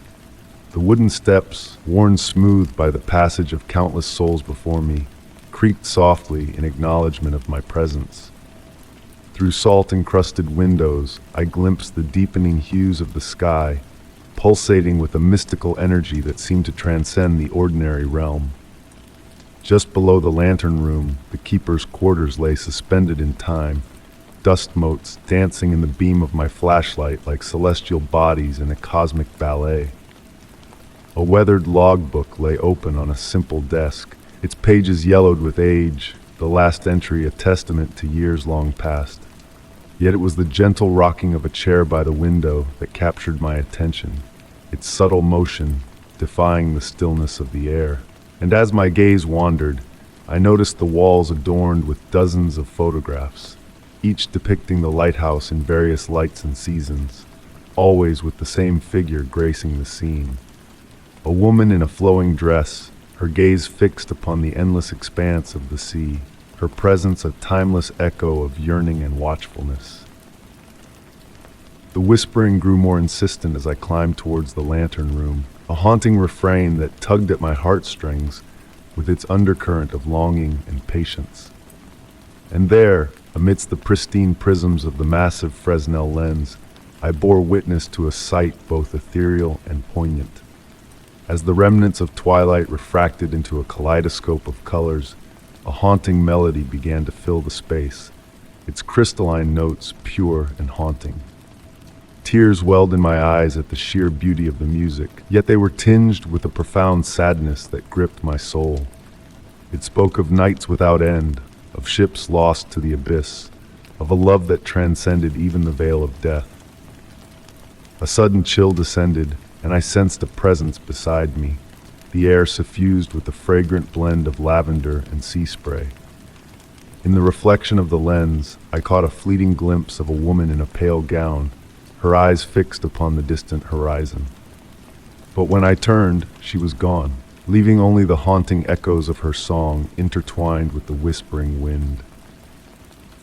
Respecting the profound melancholy that permeated the lighthouse, I descended slowly, each step a measured tribute to the enduring spirit that dwelled within those weathered walls. The photographs now held a new clarity, the woman's visage more defined, her expression a blend of hope and resignation. It dawned on me then that she was not a captive of this place. Rather, she had chosen to remain, keeping eternal vigil over the lost souls of the sea.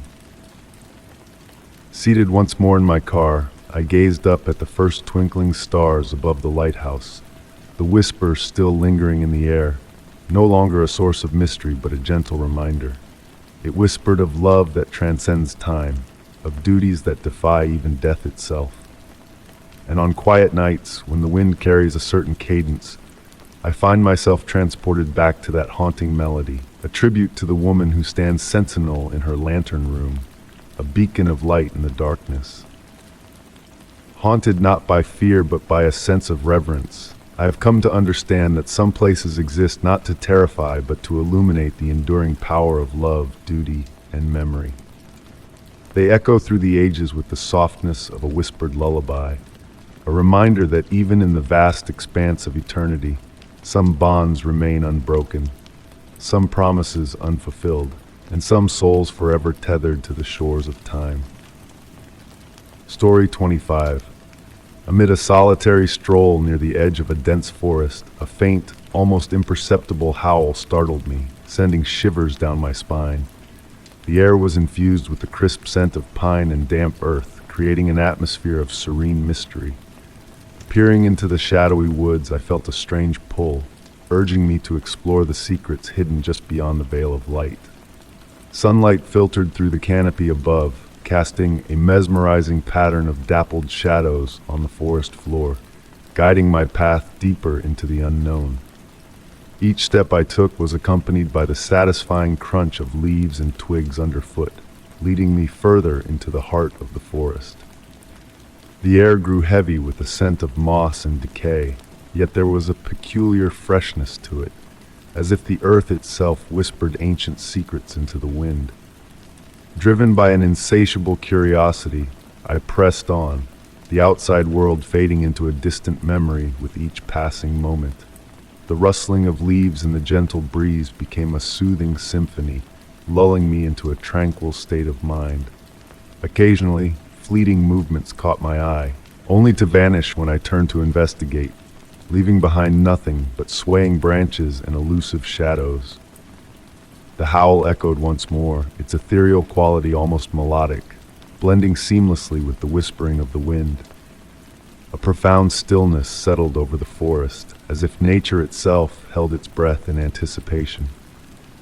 The birds fell silent, the insects ceased their buzzing, and a subtle energy hummed in the air, raising the hairs on my arms in silent acknowledgement. Entering a clearing encircled by trees, I discovered a small, tranquil pond reflecting the cloudy sky like a mirror, its surface undisturbed by even the gentlest breeze. Approaching the water's edge, I noticed a peculiar delay in my reflection, as if it struggled to mimic my movements in real time. The air grew colder, a chill creeping into my bones as tendrils of mist began to rise from the ground, enveloping me in a delicate embrace. The mist, luminescent and otherworldly, pulsed with a soft glow, harmonizing with the forest's ancient rhythm. Within the mist, elusive shapes danced and shifted, resembling deer but possessing an ethereal quality that defied nature's laws. The haunting howl drew nearer, its ghostly presence enveloping me in a gentle trance, blurring the line between reality and reverie. The trees leaned inwards, their forms twisting into ancient faces, observing my every move with tranquil wisdom. Time lost its meaning in the timeless dance of mist and shadow. Hours slipped by unnoticed as the clearing transformed into a sanctuary of swirling white, the howl evolving into an ancient melody that whispered of untold secrets buried deep within the earth. Sensing a presence behind me, a fragrance of wild flowers and frost wafted through the air, instilling a profound sense of tranquility. Though every instinct urged me to turn around, fear or perhaps reverence kept me rooted in place. The forest exhaled with ancient wisdom, its voices murmuring in forgotten tongues, revealing glimpses of a world beyond comprehension. Embracing the moment, I closed my eyes, surrendering to the enchanting melody that enveloped me in a cocoon of mystery and wonder. When I opened my eyes once more, the mist had dissipated, leaving the clearing bathed in ordinary light. As I retraced my steps through the woods, a newfound understanding lingered within me, a certainty that I had touched something extraordinary that would forever alter my perception of the world. On quiet nights, when the wind rustles through the trees, the distant howl echoes in my mind, a reminder of the hidden realms where magic and mystery await those who dare to listen. Story 26. Climbing a set of crumbling stone steps in a hidden courtyard, I stumbled upon an enigmatic symbol deeply etched into the weathered surface. Bathed in a faint glow under the soft, filtered light, the mark beckoned me with a cool, mossy scent that hung in the air, stirring my curiosity. Halting my ascent, I found myself entranced by the mysterious carving, as if it held the key to a long-buried secret. The symbol's design was unlike anything I had ever seen, a complex blend of swirling patterns and sharp angles that seemed to shift and dance with each change in perspective. Kneeling down for a closer look, the stone beneath my touch radiated an unexpected warmth, a stark contrast to the crisp autumn chill enveloping me. A gentle breeze rustled through the nearby trees, carrying with it the fragrant whispers of late-blooming flowers and decaying leaves. Evening after evening, I returned to those steps, mesmerized by how the waning sunlight caressed the aged stone, causing the symbol to pulse with an inner light that seemed to breathe with life.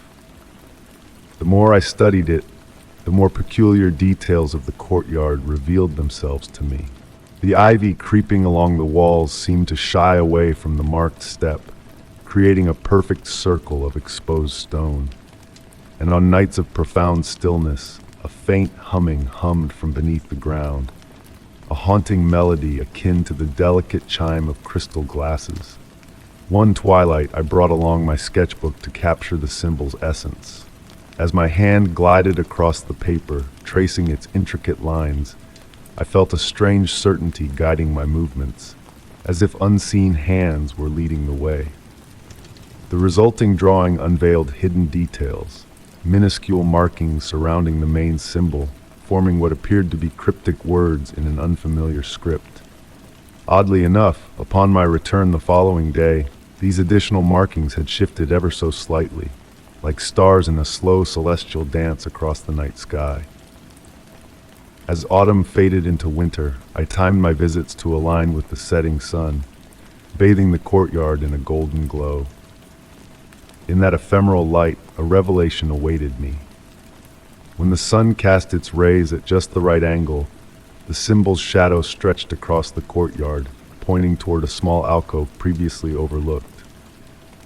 Within the shadow's embrace lay a cluster of similar markings, each distinct yet intricately linked to the original symbol. With the arrival of winter's early evenings and frost-kissed mornings, I observed how the symbol defied the icy grip that coated the surrounding stone. While frost blanketed the steps each dawn, the marked area remained untouched, as if shielded by an inner warmth. On frosty nights, a wispy mist would rise from the symbol, curling into shapes that almost resembled ancient runes before dissolving into the wintry air. The symbol began to haunt my dreams, morphing into gateways and winding paths leading to realms just beyond my grasp. Despite their enigmatic nature, these dreams left me with a profound sense of tranquility.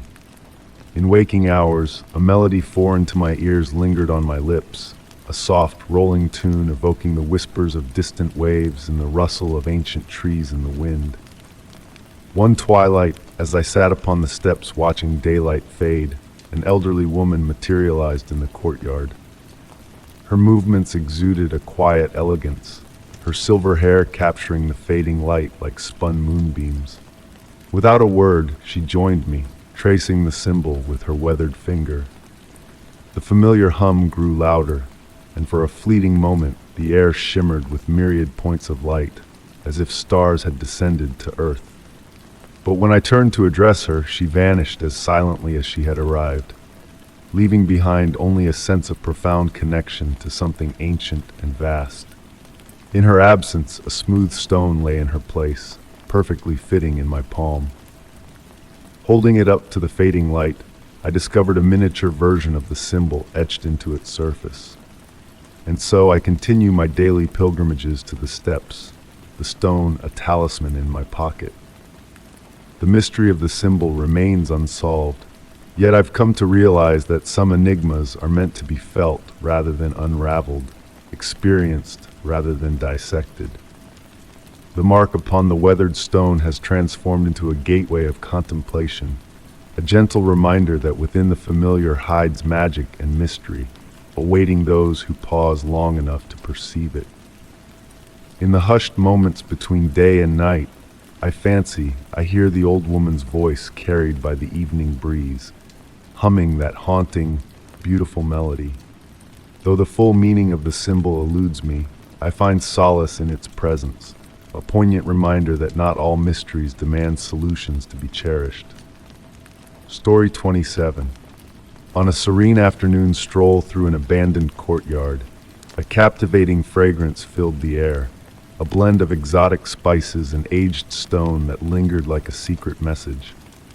The neglected sanctuary was surrounded by weathered walls draped in ancient ivy, with fallen leaves rustling across worn flagstones, creating a symphony of whispers that harmonized with the mysterious scent.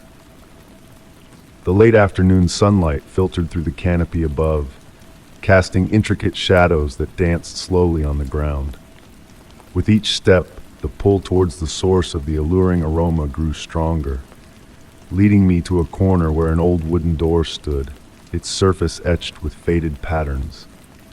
Memories flickered at the edge of my mind, elusive and familiar like distant dreams from another time. A stone bench, smooth and inviting despite its age, beckoned me to sit. As I settled onto it, the fragrance seemed to pulse gently, a comforting heartbeat in the stillness. Details once overlooked now caught my eye, an array of carved symbols on the columns, shifting subtly as if alive, and the ivy trembling as if whispering secrets. Time seemed to bend within the courtyard, shadows stretching at an unusual pace, minutes blurring into hours. The spicy scent weaved a mysterious dance, guiding me through invisible pathways, infused with hints of cinnamon, cardamom, and something ancient and profound. One evening, an elderly gardener appeared, tending to the greenery with a knowing smile. When asked about the scent, she spoke cryptically, "Some places remember what we forget." Her words lingered in the air as she vanished behind a hedge, leaving me to ponder the enigma of the courtyard. Mysterious objects began to appear on the bench during my visits. A brass key without a lock, a dried flower unfamiliar to me, a scrap of paper inscribed in a language unknown. Each item vanished before the next visit, replaced by something equally puzzling. Drawn back daily, the aroma became a constant companion, its essence shifting subtly with each encounter. As winter approached, the fragrance evolved, becoming more elusive, appearing only at specific moments when time held its breath. The courtyard transformed with the season, but the sense of mystery persisted. One quiet evening, fragrant smoke rose in intricate patterns, forming shapes that hinted at hidden meanings before dissolving into darkness.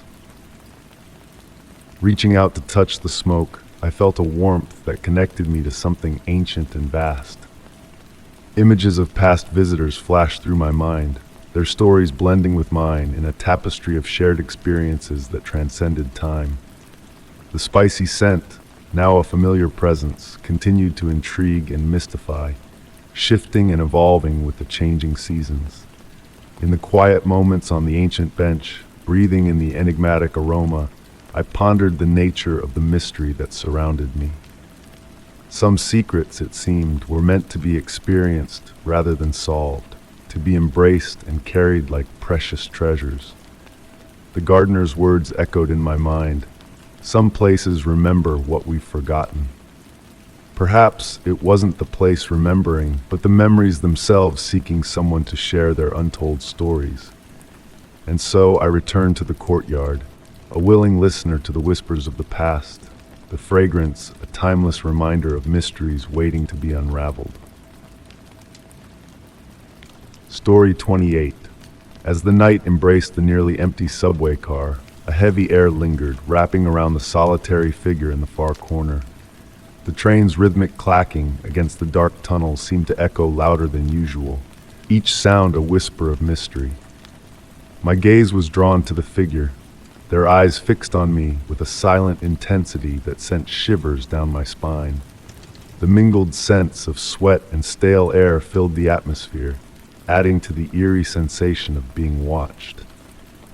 The gentle sway of the car and the hypnotic symphony of wheels on rails should have lulled me into a peaceful slumber, but a sense of unease gripped me tightly. The stranger's presence seemed to distort reality itself, casting strange shadows with the flickering fluorescent lights above. Their outline appeared blurred, shifting like a mirage in the night.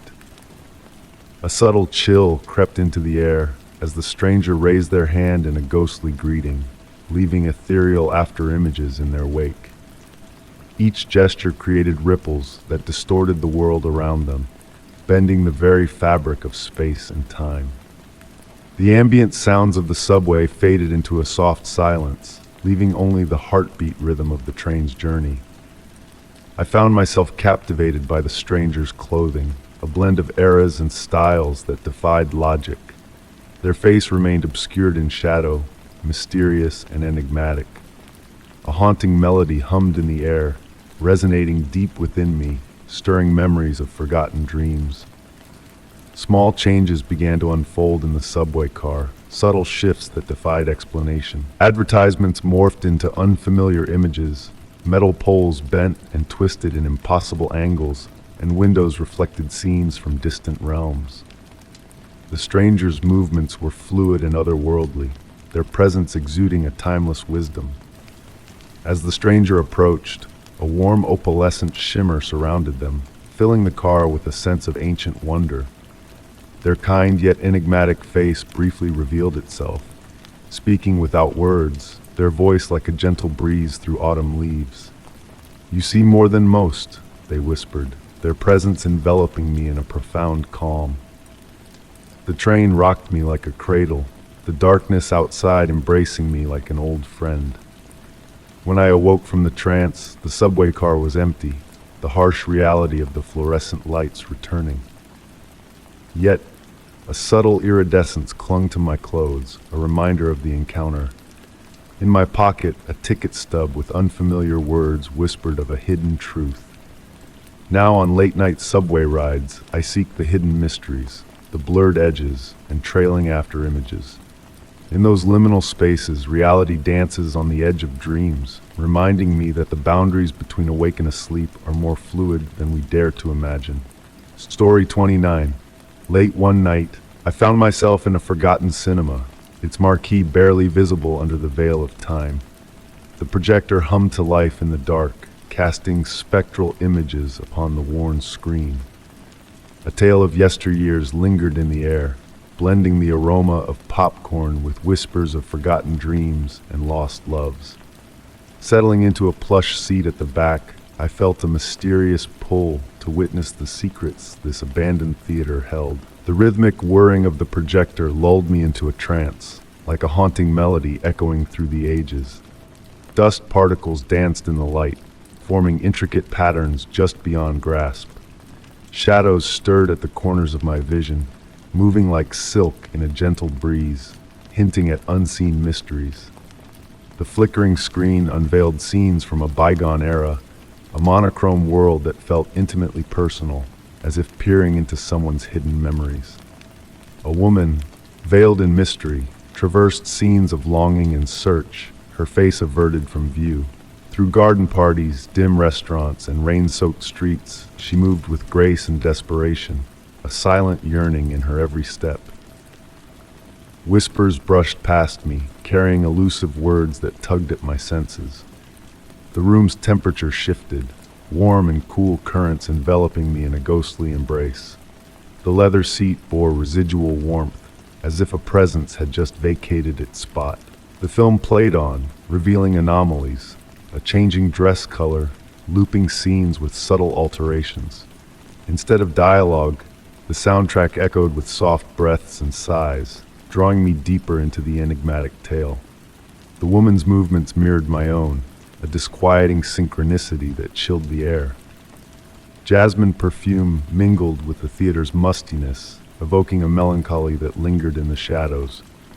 The projection shifted, unveiling the theater's past splendor, with the woman seated among a crowd that included an empty chair. Her elusive presence spanned time, hinting at a quest beyond reach. A diary, aged and weathered, surfaced in the seat, its pages recounting timeless visits to the cinema, all seeking a resolution. The elegant script hinted at an unending search for closure, each entry a chapter in a haunting narrative. As the film neared its end, the woman turned towards the camera, her face obscured by static before the screen faded to black. In the darkness, illuminated only by dim exit signs, I returned the diary to its resting place, feeling a fleeting touch before the jasmine scent dissipated. In the lobby, a figure in vintage attire briefly materialized, a silent farewell etched in the shadows. The lingering scent of jasmine, a whisper of unseen eyes, hinted at a shared understanding of stories left untold, lives unresolved. In moments of old films and jasmine's perfume, I sensed the gaze of a spectral presence, waiting for another to witness the beauty of unfinished tales. Story 30. In the hushed embrace of twilight, amidst the labyrinthine streets of the city, a peculiar verse caught my eye, etched delicately upon a weathered brick wall. Its faded lines sang a silent melody, weaving a tale of shadows intertwined with the whispers of memory. As the cool evening air swirled with the scent of rain-kissed concrete, it felt as though the very essence of the city was whispering ancient secrets to those willing to listen. Approaching the wall, I ran my fingertips over the aged bricks, feeling the pulse of the words beneath my touch. The ink, neither fresh nor entirely faded, existed in a realm between reality and recollection. A gentle breeze danced through the narrow alleyway, carrying with it the soft rustle of fallen leaves and echoes of lives long past. An intriguing discovery awaited me. Each line of the verse appeared penned in a different hand, a tapestry of elegant curves and precise strokes blending in an eerie harmony. As the street lamps flickered to life, casting warm shadows that swayed in the growing darkness, I reached for my phone to illuminate the enigmatic text. Yet, under the artificial light, the words seemed to shift and rearrange, a mesmerizing dance that defied explanation. With each passing night, The haunting rhyme seeped into my consciousness, its enigmatic verses resonating within me as if they had always been there, waiting to be unearthed. It spoke of shadows walking alongside us, memories lingering between moments, and a melody only the walls could hear. In the following days, I found myself drawn back to that wall, only to discover similar verses adorning other surfaces throughout the city. A continuous thread connected them all, a cryptic poem penned by unseen hands, spreading its mysterious message across the urban landscape. Captivated by this unfolding mystery, I documented each new discovery through blurred photographs that refused to be fully captured. As I delved deeper, subtle shifts in perception revealed a world where street sounds held rhythm, traffic hummed harmonies, and rain whispered in an ancient tongue. On quiet nights, a silent congregation would gather before the original wall, a collective drawn to the enigmatic verses that spoke of cities as living beings, of walls cradling memories, and streets echoing with the footsteps of generations past. There, under the watchful gaze of strangers bound by an unspoken connection, I could almost hear the faint hum emanating from the very bricks themselves, a lullaby of forgotten dreams and urban echoes. Through changing seasons, the verses transformed, shimmering in summer heat, flowing in autumn rains, and crystallizing in winter frost, adapting to the environment like living entities. And still, I return to the wall, where new lines occasionally appear, the family of handwriting styles expanding in a silent collaboration that defies explanation. The beauty of the rhyme lies in its ability to touch each soul differently. Some depart with serene smiles, others with pensive gazes that linger for days, all united by the shared understanding that there is always more to discover within those ancient words. The mystery endures, evolving with each passing day, a living testament to the collective consciousness of unknown authors who continue to contribute to its eternal narrative. And as night descends, enveloping the city in a tranquil embrace, I ponder the unseen hands that shape this enigmatic poem, wondering if they too walk these streets, seeking solace in the hidden melodies that echo through the urban tapestry of existence. Story 31. In the heart of a moonlit forest, I stumbled upon an ancient campsite being slowly reclaimed by nature. Towering pines swayed with a delicate grace, their rustling needles sounding like whispers from a forgotten past. The crisp night air carried the fragrant essence of cedar and damp earth, hinting at the presence of hidden secrets buried beneath the layers of time. As I tread softly through the undergrowth, my steps masked by a carpet of fallen pine needles, I discovered the remnants of a gathering place.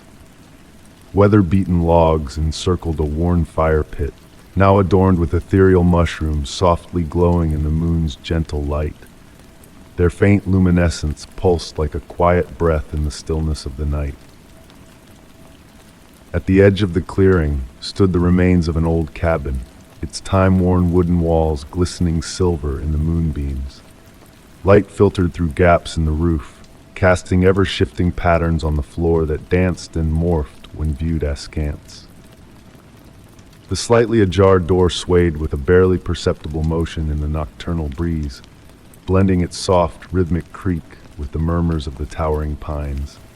Inside, time had woven its own enigmatic tale. Dust particles twirled in the moon's rays, while the wooden floor creaked beneath my cautious footsteps, as if echoing ancient memories. A stone fireplace dominated one wall, its chimney standing tall like a silent sentinel. Within its cold hearth, dried leaves had gathered, forming cryptic patterns reminiscent of an unknown script. On a small table near the window, a weathered journal lay waiting. Its pages, warped by humidity, retained a fragile integrity.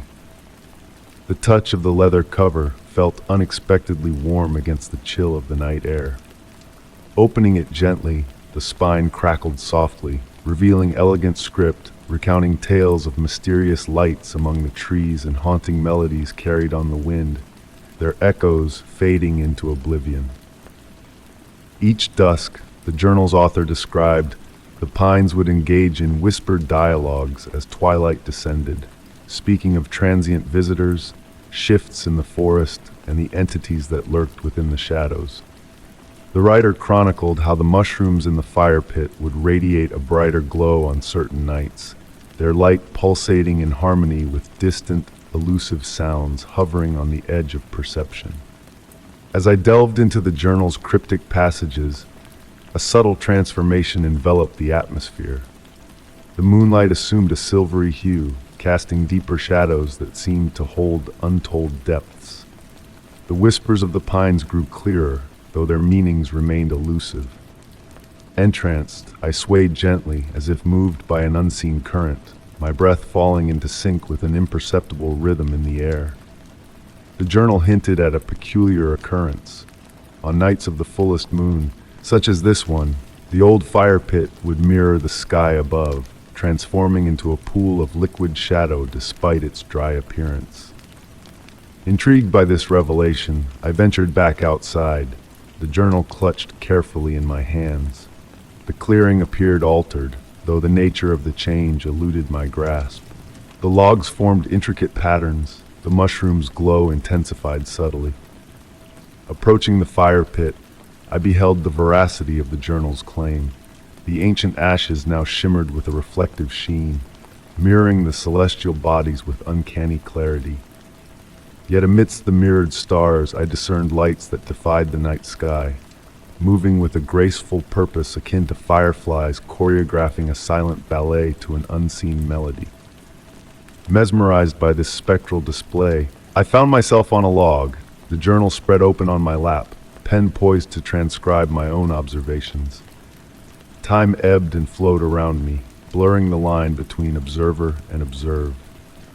Was I gazing at the enigmatic lights in the fire pit, or were they observing me in return? Were the pines divulging their clandestine truths, or merely permitting me a fleeting glimpse into their eternal discourse? As dawn approached, cloaked in a gentle mist that enveloped the trees like a veil of liquid silver, I penned a final entry in the journal. I chronicled the gradual fading of the mushroom's glow, the whispers evolving into the mundane sounds of daybreak, and the reflective surface of the fire pit reverting to inert ashes with the onset of daylight. Placing the journal reverently on its table within the cabin, I acknowledged the futility of fully comprehending my ethereal encounter. The pines continued to murmur, their voices now speaking of commonplace elements, wind and weather, light and shade. Yet in moments of reverie, when I close my eyes, I can still sense the cadence of that enchanted night, still feel the allure of mysteries content to linger on the periphery of understanding, forever half revealed and infinitely enigmatic. Story 32.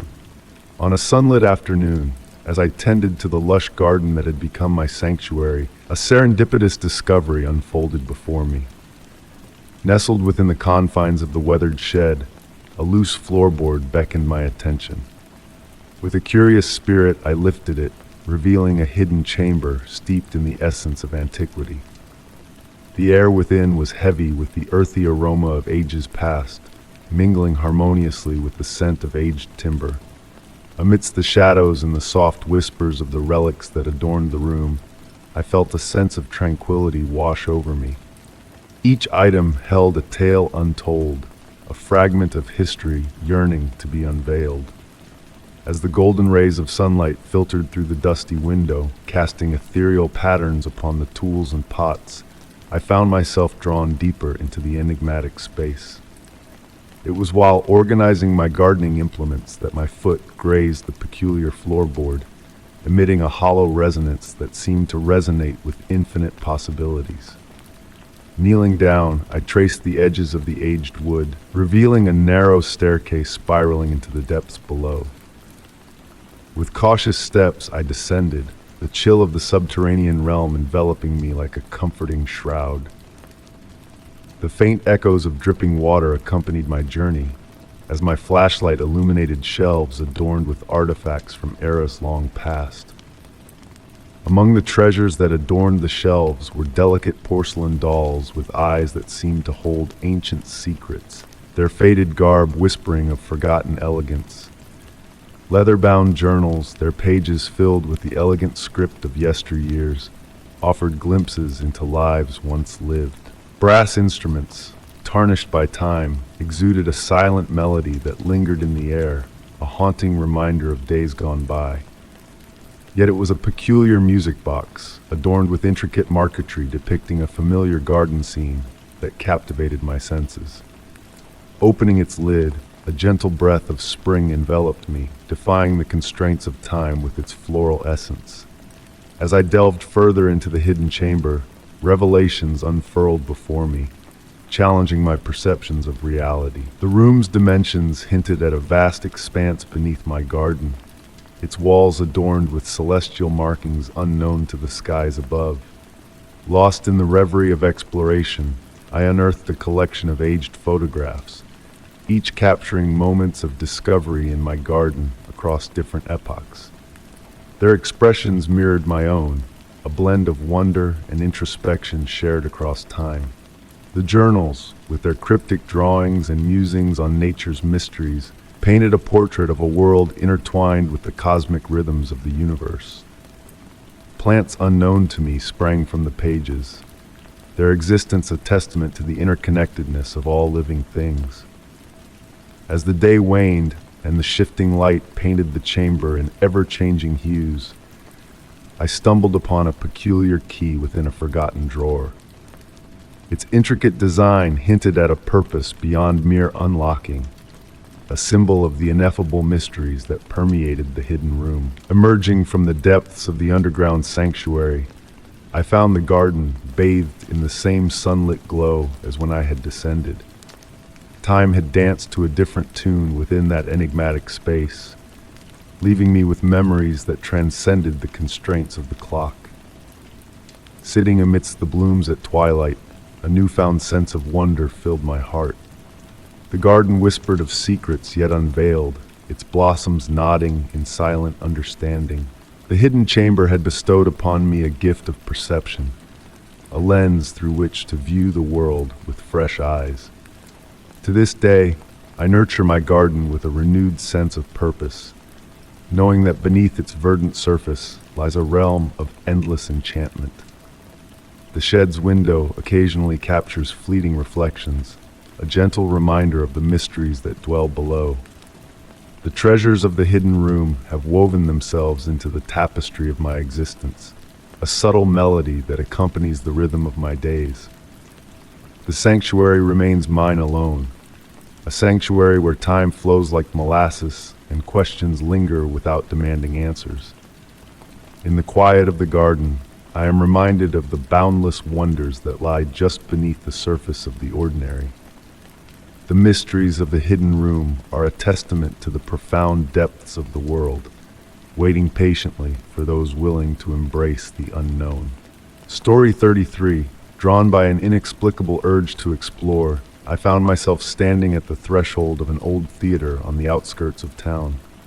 Once a place of grandeur, it now lay shrouded in the cloak of decay. The ornate balconies and velvet seats whispered tales of yesteryears, filled with applause and drama, echoing remnants of a bygone era. Stepping onto the weathered stage, a faint, ethereal voice brushed against my ears, weaving lines filled with sorrow and longing. The sound lingered in the air, intertwining with the musty fragrance of aged curtains and forsaken dreams, casting doubt upon the emptiness of the theater. A soft autumn breeze whispered through unseen crevices, orchestrating a symphony of rustling papers and distant whispers. My footsteps, gentle on the creaking wooden stage, elicited soft sighs from the aged boards beneath me. The atmosphere held a peculiar weight, as though I walked through layers of suspended memories. Above me, the grand chandelier hung in silent vigil, its crystals veiled in dust, yet catching fleeting glimpses of light that filtered through the tall windows, painting delicate patterns on the walls. Intrigued, I gravitated towards the wing of the stage, where forgotten props lay draped in sheets resembling gentle waves in the dim light. The distant voice, now barely a whisper, seemed to beckon from this direction. Among the relics, I stumbled upon an ancient dressing room mirror, its surface clouded with age, yet shimmering with an otherworldly radiance. Approaching the mirror, a subtle chill enveloped me, not unwelcome but noticeable. The mirror pulsed with an enigmatic energy, mysterious and alluring. Its reflection revealed movements not my own, shadows of performers from a time long past, rehearsing in the ethereal realm. The voice, now clearer, carried a melodic quality, soothing yet tinged with melancholy, as if narrating a tragic romance. Time itself seemed to bend within this forgotten space, stretching minutes into hours as I delved deeper into the theater's hidden recesses. Amidst the decaying remnants, I unearthed crumbling playbills and costume pieces, redolent with the faintest hint of perfume. The voice guided me through the theater's neglected corners, leading me to the orchestra pit where ancient sheet music lay scattered across weathered stands, beckoning for musicians long gone to breathe life into their notes once more. As evening descended, the shifting quality of light painted elongated shadows that danced purposefully across the empty seats. The voice, though soft, grew more pronounced, enveloping me in its murmured tale. Seated in a well-preserved velvet chair, I watched as specks of dust pirouetted in the fading sunlight, the theater itself seeming to inhale and exhale, a living entity bearing the weight of myriad stories. Amidst this tranquil moment, I realized the voice was not directed at any individual, but at the very essence of the theater itself, reminiscing. Each word carried echoes of past performances, of joyous applauses and tearful farewells, of debuts and final curtain calls. The voice's gentle cadence intertwined these memories into a tapestry of nostalgia, enveloping me in a cocoon of reverie. Night fell, shrouding the space in darkness that imbued the voice with a new dimension, resonating warmly and vibrating the air with subtle energy. Though the words grew clearer, their meaning remained elusive, akin to grasping at a fading dream upon waking. The chandelier overhead caught the moonlight, casting rainbow hues that danced across the ceiling like celestial auroras. Between wakefulness and slumber, I glimpsed phantom spectators in the patterns of moonlight and shadow, their silent presence adding to the mystique of the theater. Enthralled by the voice's lullaby, I teetered on the edge of reality and reverie. As night deepened, a profound sense of peace settled over me, the voice ebbing away like a receding tide, leaving behind a lingering sense of gratitude. The theater, settling into its nocturnal hush, creaked and sighed like an old friend preparing for rest. When I rose to depart, the voice had faded into memory, a faint echo in the recesses of my mind. Yet the theater felt transformed, vibrant despite its abandonment. Each step towards the exit echoed the protest of aged floorboards, a reminder that some places never truly empty themselves. They merely await a willing listener to unlock their hidden tales. Months passed, but the allure of the theater lingered, drawing me back between twilight and dawn. The voice persisted, sometimes a mere whisper, a gentle reminder that behind every veil and layer of dust, stories lay in wait for those attentive enough to listen. The theater stood as a sanctuary, a realm where past and present intertwined, where memories danced like dust motes in the moon's embrace, forever preserved in the gentle echoes of that mysterious voice. Story 34. In the hushed stillness of midnight, while nestled in the cocoon of my bed, a stray echo caressed my ears, a voice that danced between the realms of familiarity and a poignant distance. The gentle hum of the air conditioner and the whisper of leaves outside intertwined, creating a spectral choir that stirred echoes of a past thought to have slipped away. That night, my bedroom seemed to wear a different cloak. Moonbeams filtered through the window, casting silver patterns on the walls, shapes that seemed to ebb and flow with a hushed breath. The air itself bore a strange weight, akin to the pregnant pause before a downpour, where all things hold their breath in anticipation. The shadows lingered in the corners, pooling deep and dark, as if conspiring to share secrets among themselves. The voice returned, a delicate whisper on the fringes of perception. It evoked memories of wind chimes swaying in a gentle breeze, a melody tinged with a subtle sorrow. Slowly I rose from my bed, the blanket sliding off with a gentle rustle of fabric against fabric. The cool, solid touch of the wooden floor beneath my feet anchored me in reality, even as my thoughts drifted towards the inexplicable. Navigating through my home at night had always been a familiar ritual, a dance of muscle memory and cautious steps. But on this night, each room exuded an unfamiliar aura. The hallway stretched out before me, its walls seemingly swallowing the dim light rather than reflecting it back. Family photographs lined the walls, their gazes following my passage with a distant, glassy stare, their once familiar faces now seeming more remote. The voice beckoned me towards my study, where rows of books adorned the walls, their spines forming a tapestry of muted colors in the darkness. My trusty reading chair sat unoccupied, yet an air of anticipation lingered around it, as though it had just bid farewell to a visitor. The leather upholstery still retained a hint of warmth, and beside it, my grandmother's antique table lamp cast a soft, amber glow that pulsated ever so subtly with each phantom murmur. A peculiar sight caught my eye amidst my collection of vinyl records. A single album slightly ajar from the rest, its sleeve bearing the marks of frequent handling. I couldn't recall the last time I had laid hands on it, yet there it stood, a patient messenger awaiting my attention. The dust cover of the record player was lifted, a detail that I was certain I had rectified the night before. Almost of its own volition, my hand reached for the record within its sleeve. The lamplight caught the vinyl surface, creating concentric ripples of reflection that spiraled towards the center, an enchanting beckoning. Placing it on the turntable, the needle found its groove without my guidance, and music began to play. Not the anticipated symphony, but the gentle patter of rain on a tin roof, mingling with distant piano notes that seemed to emerge from the depths of memory itself. The voice intertwined with these sounds, clearer now, its words like fragments of a conversation dreamt long ago. It spoke of summer evenings spent on a porch swing, of vows exchanged beneath starlit skies, and of time slipping away like sand through open fingers. The antique clock in the corner, a relic from my grandmother's era, ticked steadily, its brass pendulum marking time in measured beats, each swing stretching into an eternity. It spoke of her, the voice, conjuring images of evenings spent enraptured by her tales, her hands deftly weaving needlework under the same warm glow of the lamp.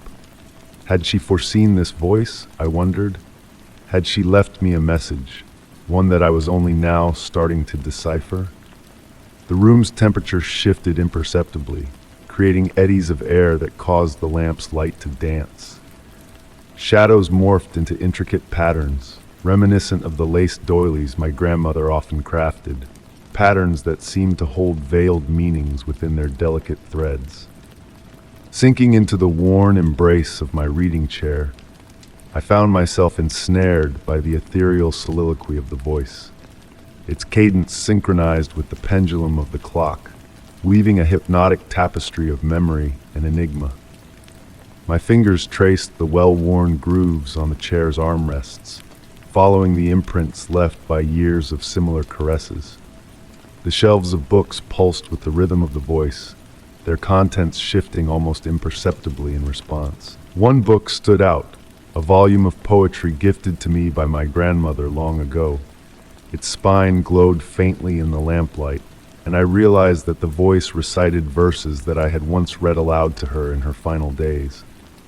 Time itself seemed to flow like thick honey in the winter, laden with meaning yet resistant to quantification. With each passing moment, the voice grew clearer, though its utterances remained just beyond complete comprehension. It spoke of connections that transcended the constraints of time, of love reverberating through generations, of memories residing in the interstices between heartbeats. As dawn tiptoed closer, its gray tendrils reaching through the window, the voice began to wane. The record spun silently, the needle tracing its ceaseless path. The lamp flickered a final time, and in that fleeting moment, I gleaned a profound insight into the essence of memory and loss, of how certain voices linger not in departure, but in the anticipation of the right moment to impart their truths. When morning bathed the room in full light, I found myself still ensconced in the reading chair, the record player dormant, the lamp extinguished.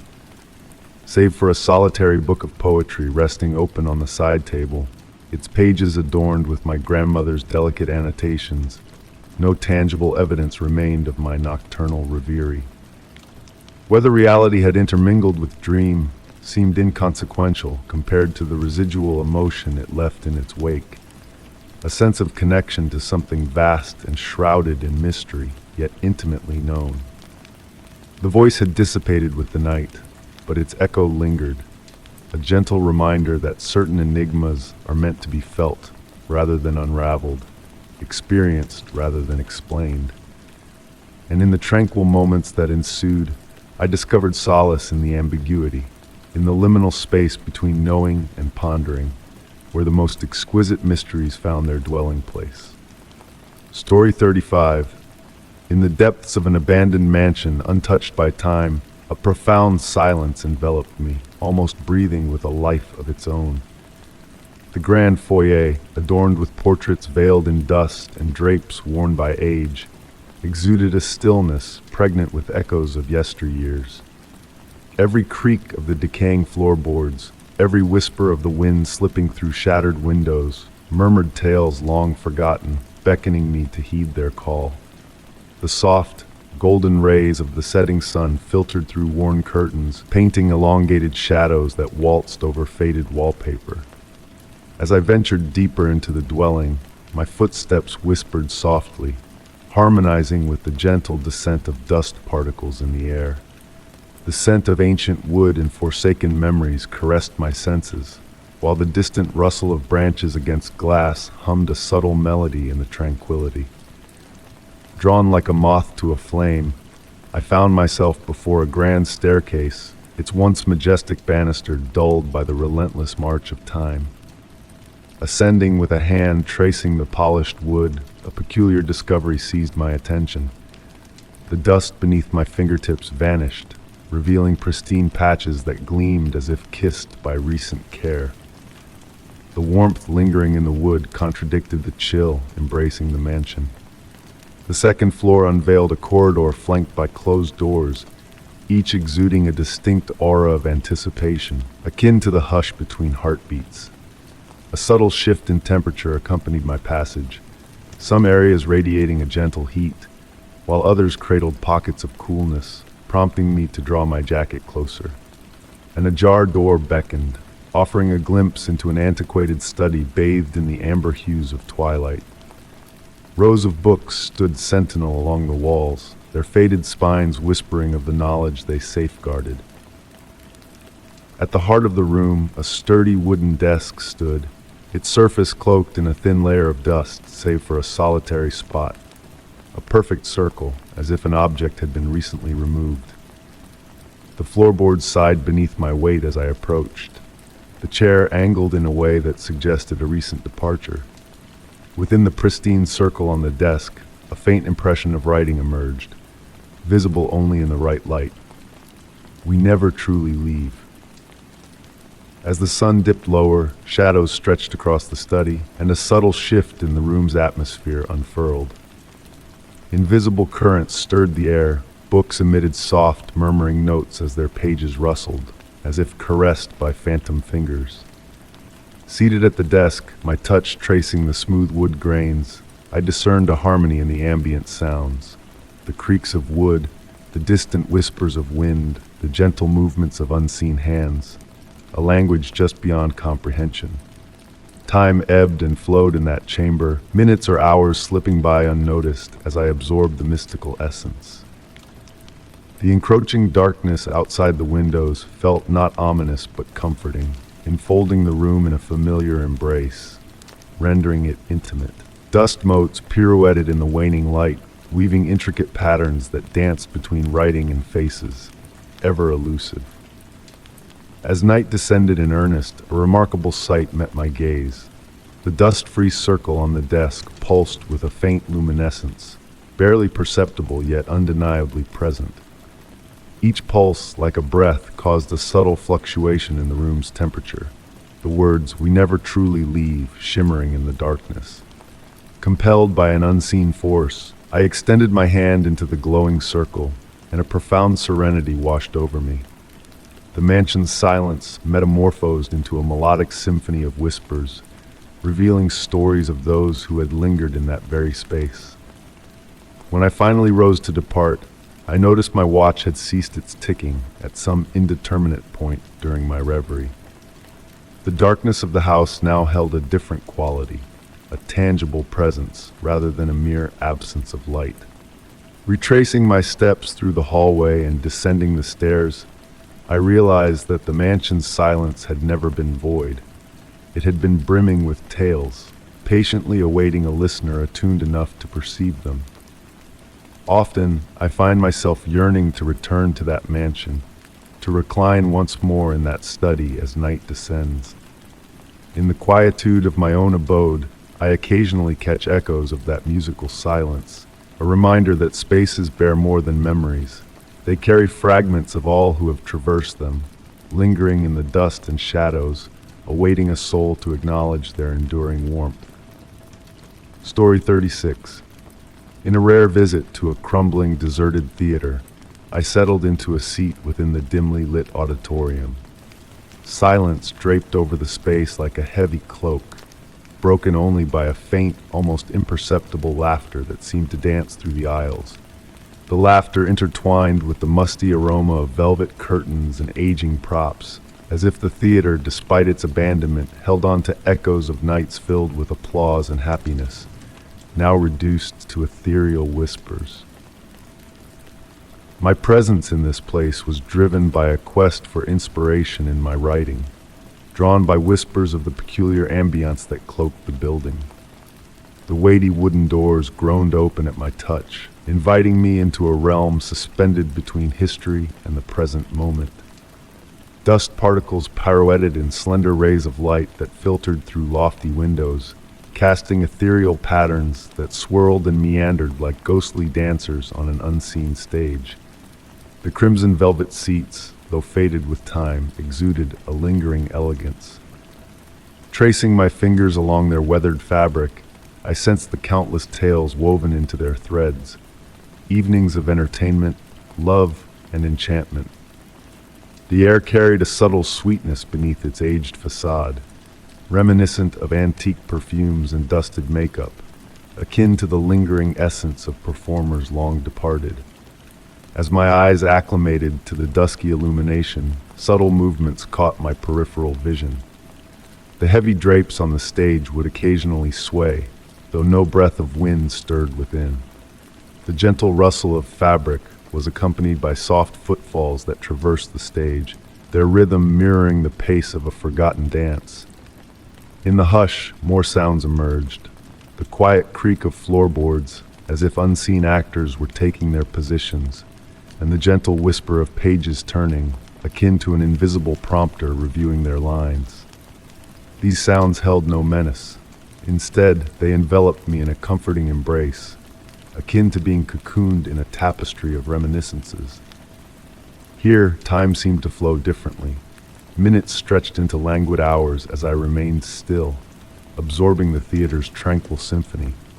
The afternoon light gradually shifted, casting elongated shadows over the vacant seats. These shadows seemed to adopt shapes, silhouettes of a captivated audience, their forms hinting at refined evening attire and meticulously styled hair. The laughter that had earlier graced my ears returned, accompanied now by a faint, muffled applause. It felt distant yet intimate, like a melody played at the softest volume. I closed my eyes, allowing the sounds to wash over me. Upon reopening them, I could have sworn I glimpsed the flutter of a gown vanishing behind a column, the fabric catching the light momentarily before dissipating. As twilight approached, the theater seemed to awaken. The temperature fluctuated unexpectedly, patches of warmth followed by cool breezes, as if unseen figures passed by. The stage lights, dormant for years, emitted a faint, phosphorescent glow, barely perceptible yet undeniably present. I felt drawn to the stage. Each creak of the wooden steps beneath my feet echoed through the vacant expanse as I ascended, the sounds reverberating in the emptiness. Standing at center stage, facing the sea of unoccupied seats, they no longer felt devoid of life. The air thrummed with anticipation, akin to an audience holding its breath before the opening act of a play. From this viewpoint, I noticed details previously overlooked. Trinkets scattered in the wings, a tarnished-looking glass, a lone glove, an aged script with yellowed, curling pages, all arranged as if their possessors had just stepped away momentarily. The mirror's dulled surface occasionally captured reflections that defied explanation. Fleeting movements, bursts of color, vanishing before focus could land. When I finally spoke, my voice barely rose above a whisper. "Is there anyone present?"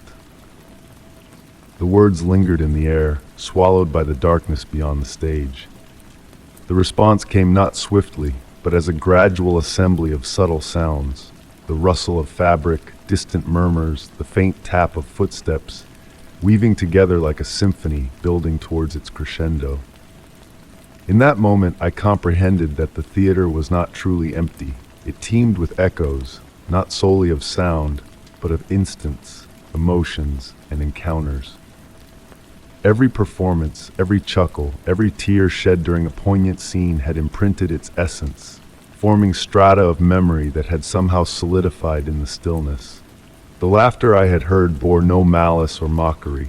It was joyous, appreciative, born of genuine entertainment and delight.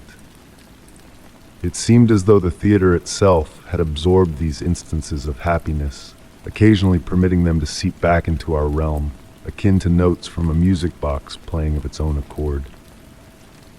As night descended, I understood it was time to depart. As I navigated back through the aisles, a gentle resistance seemed to emanate, as if the theater yearned to retain me a while longer.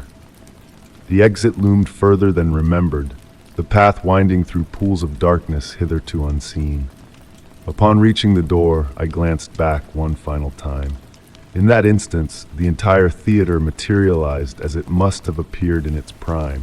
Seats occupied by shadowy figures, stage lights aglow warmly, curtains quivering with anticipation. Yet the vision vanished in an instant, leaving behind the familiar emptiness. Stepping outside, I grasped that empty was an inaccurate descriptor. The theater overflowed, brimming with stories, memories, moments frozen in time. And sometimes, if one listens intently, those narratives resound once more, an everlasting performance for a solitary audience. The laughter I had heard lingered within me, a reminder that certain places are never truly forsaken. They merely wait, amassing memories until someone arrives who knows how to heed the echoes of joy that linger in the shadows. Story 37. On a leisurely stroll through a historic neighborhood, I chanced upon a weathered iron gate adorned with intricate carvings. Despite the erosion of time, the intricate patterns and symbols seemed to whisper a tale of love and loss. The gate exuded a faint scent of rust, blending with the crisp breeze that brushed against my skin. Running my hand along the aged metal, I felt a narrative waiting to be unraveled, a story etched into every twist and turn. The evening sky carried the hushed murmur of autumn leaves, while the soft golden light filtered through the canopy above. Standing in front of the gate, I observed how the setting sun cast deep shadows within the engravings, causing them to flicker and dance. The metal was cool to the touch, its surface bearing the marks of years gone by. There was a magnetic pull in the patterns, drawing me in. They were not mere decorations, they formed elegant letters intertwined with whimsical designs of vines and blooms. Tracing the curves with my fingertip, a subtle warmth spread through my hand, a gentle heat despite the gate's chill. It was akin to touching a sun-warmed stone. Beyond the gate, a path meandered into the dimming light of dusk. Towering trees created a natural canopy, their branches swaying in the evening breeze. The air carried a blend of earthy scents. Crisp leaves mingled with hints of old roses or lavender, though no flowers were in sight. Each time I tried to step away, a new detail captivated me. A spiral in the metalwork led to another, then another, forming an endless loop that always circled back to a central point, a heart-shaped motif almost erased by time. Within its fading outline, two sets of initials and a faint date were barely discernible. As night descended, the atmosphere shifted, and the engraving seemed to morph and transform. What once resembled vines now hinted at written words in an unknown script. Lost in the hypnotic patterns, I swayed slightly, entranced.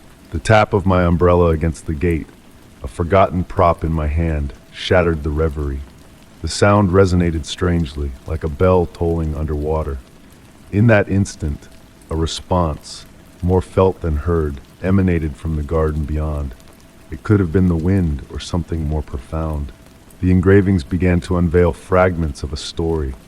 Figures embracing here, a flourishing garden there, then the same garden in winter, branches bare against an unseen sky.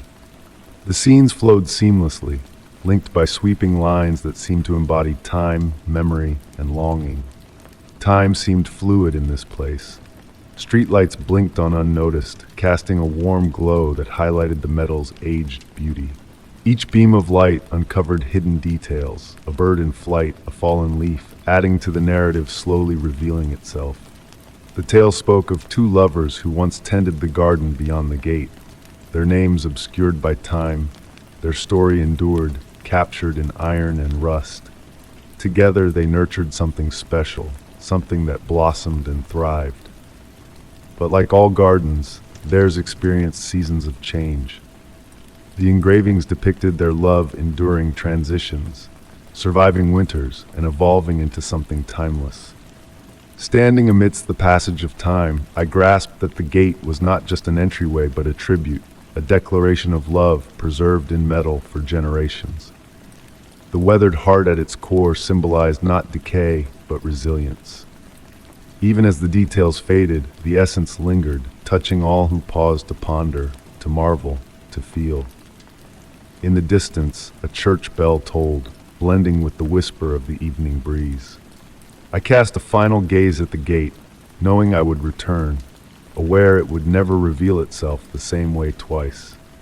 Just before leaving, my fingers brushed the heart-shaped emblem once more. In that fleeting moment, a gentle warmth pulsed through the metal, a heartbeat frozen in time, still pulsing through the years. The story of the gate lingered as I journeyed home through the twilight. I realized then that some narratives are not meant to be fully decoded, but to be felt, resonating in the space between certainty and wonder, between sight and belief. The faded engravings shared what they desired to share, guarding their deeper secrets within their iron embrace. Story 38. On a hazy evening, I strolled past an abandoned playground where weathered swings swayed gently in the soft breeze. Amid the quiet, a faint, almost imperceptible laughter caught my attention, a distant echo of gleeful voices that once filled the air. The mingling scents of damp grass and aged metal lingered, leaving me with a curious feeling that the playground held on to memories of joy long faded with time. I felt drawn to the worn bench near the slide, its wooden surface polished smooth by the touch of countless parents who had watched their children play there. The playground equipment's metal structure cast elongated shadows in the dim light, forming shifting patterns that seemed to dance in the corner of my eye. A gentle wind whispered through the surrounding trees, carrying the earthy aroma of autumn leaves. Initially, I convinced myself that I was merely taking a different route home, seeking solitude for reflection after a taxing day. Yet, There was something about the tranquil isolation of the playground that beckoned me back night after night, each visit peeling back new layers of its enigmatic aura. The playground evolved into my sanctuary, a place where time ebbed and flowed in its unique rhythm. One particularly serene evening, as I settled on my usual bench, I noticed a peculiar aura surrounding the carousel. Though untouched, the metal horse figures seemed to shimmer with an unusual warmth, as if recently caressed by eager hands. An enigmatic static energy enveloped them, reminiscent of the residual laughter of children lingering in the gaps between sounds. With passing weeks, subtle transformations unfolded in the playground. Swings would sway gently without a breath of wind. Faint footprints appeared in the morning dew, only to vanish with the rising sun, and the metal slide, chilled by evening mist, occasionally felt warm to the touch, as if someone had just slid down its length. I began carrying a notebook, noting these peculiar occurrences. The more I observed, the more intricate patterns emerged. The elusive laughter I had initially heard seemed to adhere to a schedule, nearly audible at specific evening hours, especially under the full moon when mist drifted in from the nearby woods. The sound never crescendoed enough to be distinctly heard, always lingering at the edge of perception, akin to a murmur in a dream. The other park visitors, mostly dog walkers and joggers, passed through swiftly, their gazes gliding past the playground equipment as if it were invisible. Yet, I knew differently. I started to comprehend that this place harbored something extraordinary, unveiling itself solely to those who took the time to truly listen and observe. One evening, a small red ball sat motionless on the carousel platform. As I approached, it shifted slightly, as though nudged by an unseen force. An air of anticipation thickened, and for a fleeting moment, I could almost hear children's melodies hummed just beyond my hearing range. The ball rolled in a perfect circle around the carousel's center pole. That night, I lingered longer than usual, watching as the moon ascended high above the trees. The playground equipment cast shadows that appeared to move on their own, and the swings swayed in perfect harmony, creating a mesmerizing rhythm that synchronized with my heartbeat. The indiscernible laughter intensified, not in volume but in presence, enveloping me like a warm embrace. In that moment, a profound realization washed over me. This playground wasn't haunted conventionally. It was frozen in a snapshot of pure joy. The unheard laughter was the reverberation of every child who had frolicked here, their happiness imprinted on this space like a photograph developed under sunlight. The mysterious events weren't intended to frighten, but to remind us of the simple enchantment residing in places where innocence and creativity once reigned supreme. Now, months later, I still frequent my special playground nearly every evening. I've grown adept at recognizing the subtle cues that herald the strongest presence of the inaudible laughter. A certain quality to the mist, a specific hue of twilight, the way the air seems to hold its breath in anticipation. On occasions, I bring a book and read softly to the vacant playground, and during those nights, the swings sway with purpose. The carousel horses appear to stand prouder, and the laughter, though still unheard, feels more proximate than ever. I've kept this tale to myself, not only due to how it might sound to others, but primarily because I've come to cherish this clandestine bond with a place existing somewhere between memory and enchantment. The playground has imparted to me that some mysteries are meant to be lived, not deciphered and treasured. Hence, I persist in my evening visits, content to be the spectator of a spectacle unfolding in whispers and shadows, accompanied by laughter that lingers just beyond human hearing.